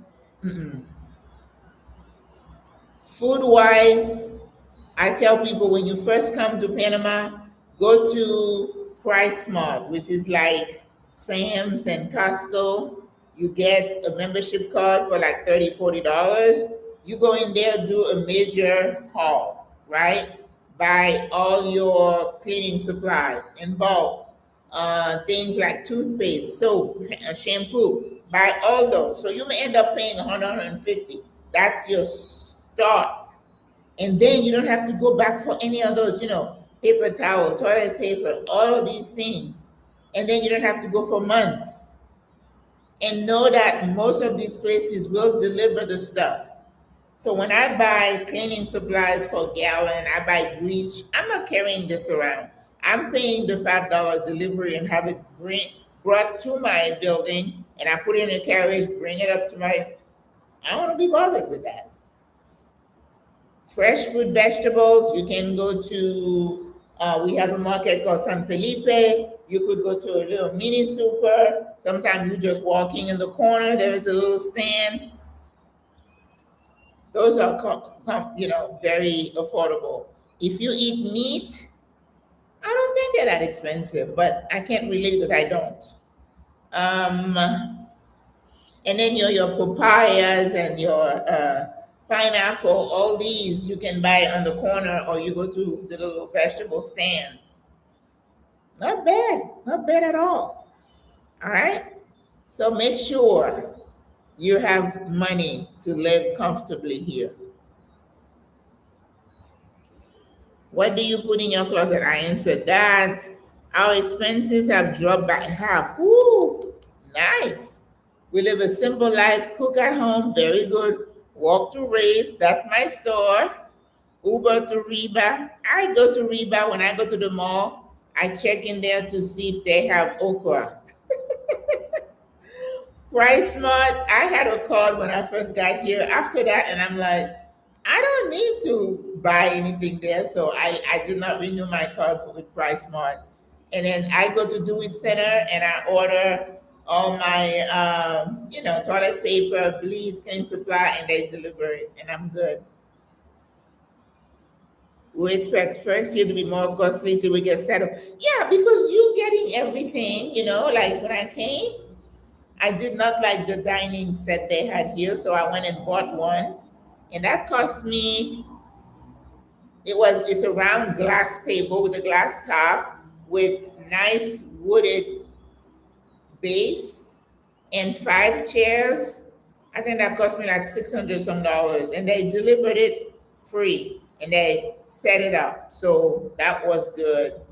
Right now, I need to get some bar stools, but I'm going to wait.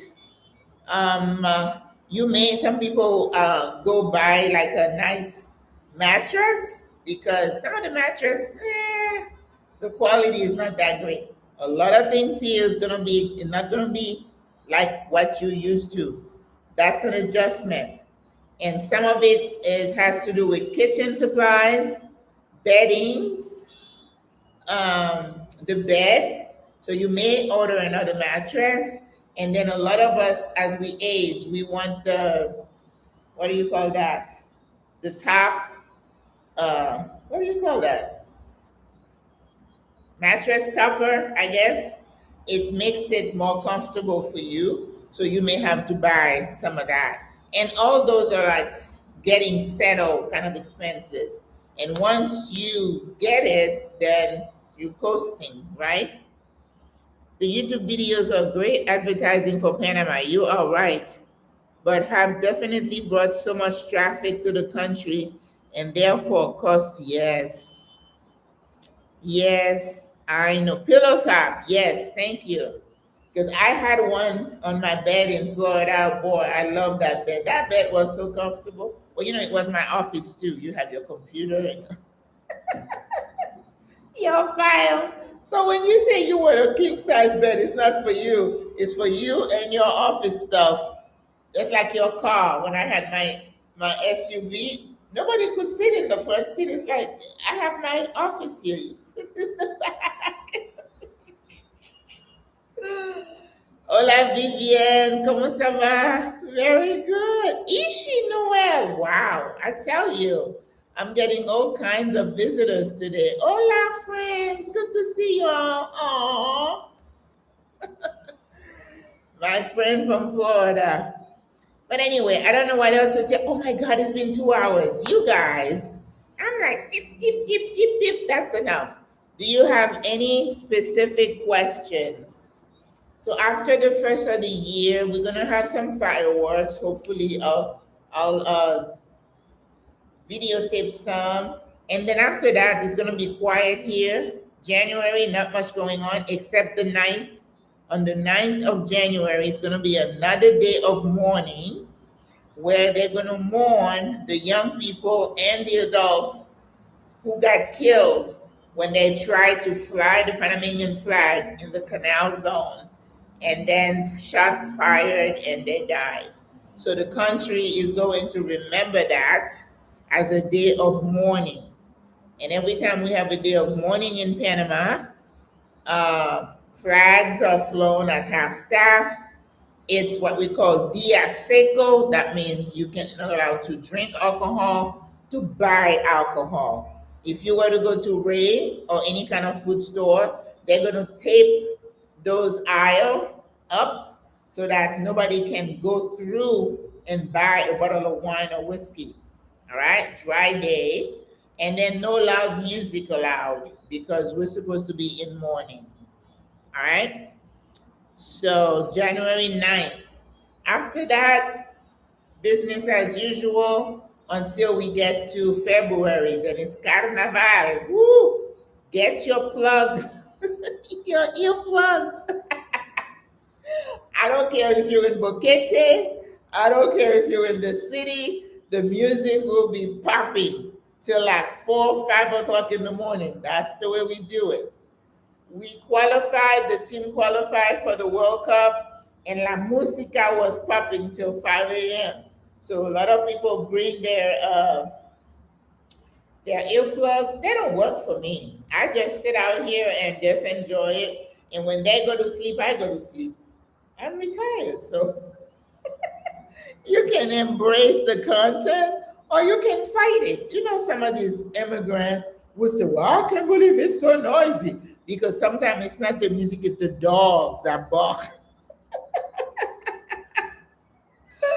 In the city, most of the dogs are on a leash, even though I've noticed when I'm walking, they're letting the dog loose. I don't like that because one year I saw a dog chased a little poodle and took a bite out of her. I don't like that. But in the interior, the dogs are loose and they bark. We had the same thing in Peru. Dog barking is part of the landscape. All right. So when we have carnival, I think it's only 3 days. Every part of the country celebrate with their float, but like at the end, they have a day where the floats from different areas all come to the city. And where I live, they always have a stand there right across the street. I just walk across the street, sit in the stand, and watch the desfiles, we call them. And every area of the country have their float, and the float is they use a lot of creativity for the theme, and then they have reinas, queens, up there doing the right, and sometimes it's more than one, and then they're judged by the attire and the creativity, and then this one place has been has had the number one spot for many years, Las Tablas in Los Santos province, Provincia de Los Santos. So I always look forward to seeing that. That's fun. And then Panama has a tradition, they have a name for it, I can't remember, where people stand in those trucks and then they water hose the people. So the girls and the guys come with their beach attire and then they get hosed with the water. That's supposed to be part of the whole experience. And you know, we're like, we don't want to get wet, we don't want to get wet. They're like, yeah, that's part of it. That's carnival. Okay? Thank you so much, Auntie. Hugs to you. Thank you. Thanks so much for sharing all the important dates. History, very important. I think it's a duty if you're going to live in a country that you learn the history, who these people are, why they are the way they are, why they move around, how the way they move. You have to understand. The good thing about Panama is that Panama is not trying to suppress its history. It embraces it, all of it. African, Caribbean, Spanish, Asian, all of it. I like that about Panama. Now, it might be something that's top of your list, right? Inclusion, diversity, no DEI here, as far as I know. All right, guys, thank you so much. You know, I can run my mouth so much here, but I hope you enjoy the content. Listen, all of you watching on Facebook, I am so grateful. Jean Robert, Jean Charles, Patricia, Tina, neighbor, Nerva, how are you, my friend? Ishi Noel, yay! So nice to see you guys. All right, I'm gonna log off. It's been 2 hours and 9 minutes.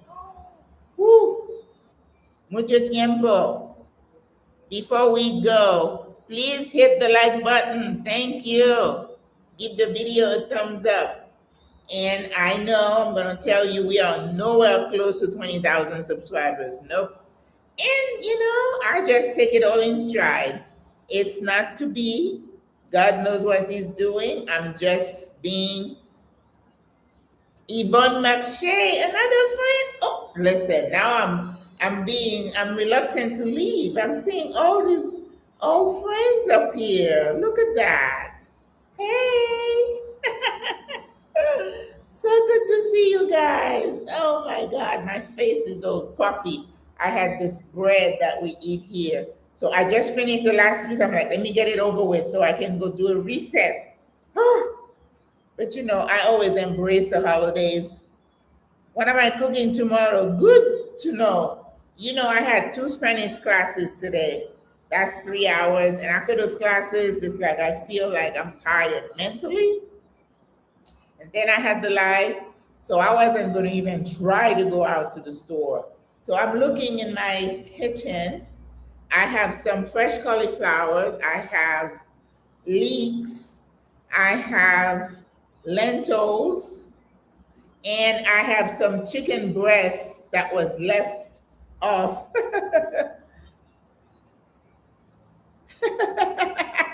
Get some wine. Don't tempt me now. I might do it.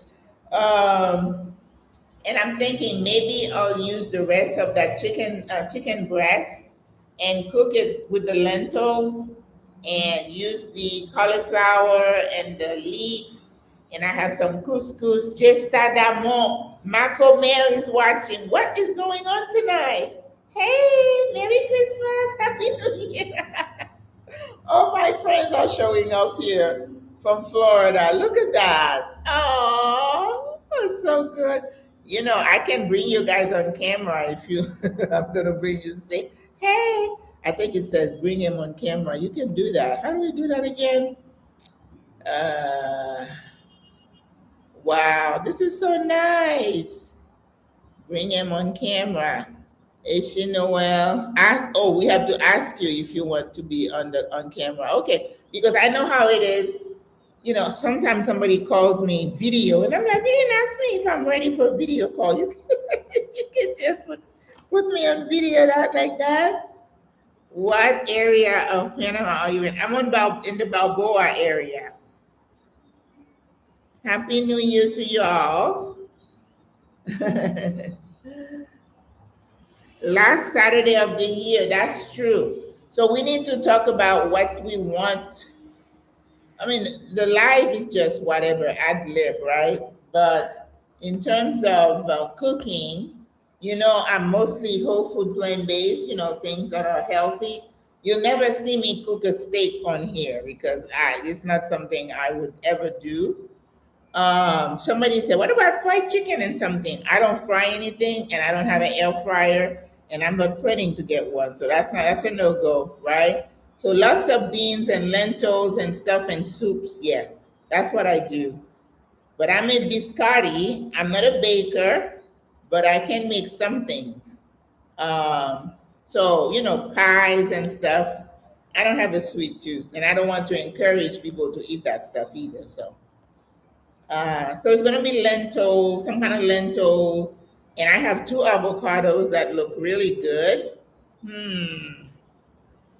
If I do guac, but I don't have anything else to serve with the guacamole, so that's not going to be one that I'm going to do. Hola, Jessica d'amor, ma comer, ¿cómo está?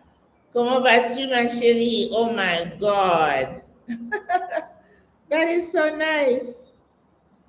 You are welcome, Angelina Pisano. Oh, wow. Julie, lentil loaf, cauliflower steak. Oh, loaf, huh? Okay. I've seen somebody cook the cauliflower. They baked it and they did curried it, Yeah, because I think cauliflower, just the white, it's kind of boring. So you want to put some color on it. I need to get a good lentil loaf recipe. Okay, I got to look it up. I have never made a loaf. I've usually cooked it with like squash and other things because it's so good for you and so versatile. And that's one beans that we cook here a lot. Well, not a lot, but when you go to a fonda, which are the smaller mom and pop shop, lentejas they call it, and they give you only a little scoop of it, and I'm like, that's all. Cauliflower steak, Julie, look at you. Yeah, lentils are just so good. I love them as much as I love chickpeas. I think I love chickpeas. Cauliflower ceviche. Look at you, Julie Wilson. You got all kind of creative ideas. I love cauliflower. They're just so easy. Um, and I got two heads yesterday for my delivery. Yeah, yeah. And I have some edamame left. I don't have any more tofu.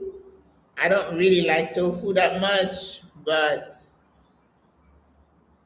anyway, last Saturday of the year, ladies and gentlemen. Now you see how this is gonna start looking? That's because it's getting dark here. So I really need to go. All right, guys. Thank you so much. I will see you guys tomorrow. Make sure you give the video a thumbs up.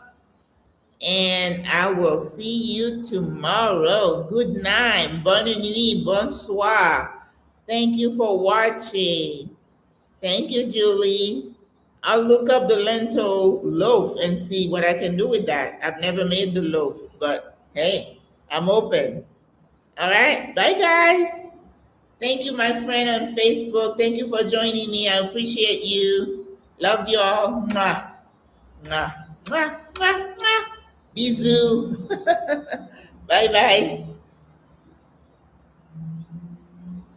Bye, guys. Buenas noches. Bonsoir. That's the French. Au revoir. Bye bye.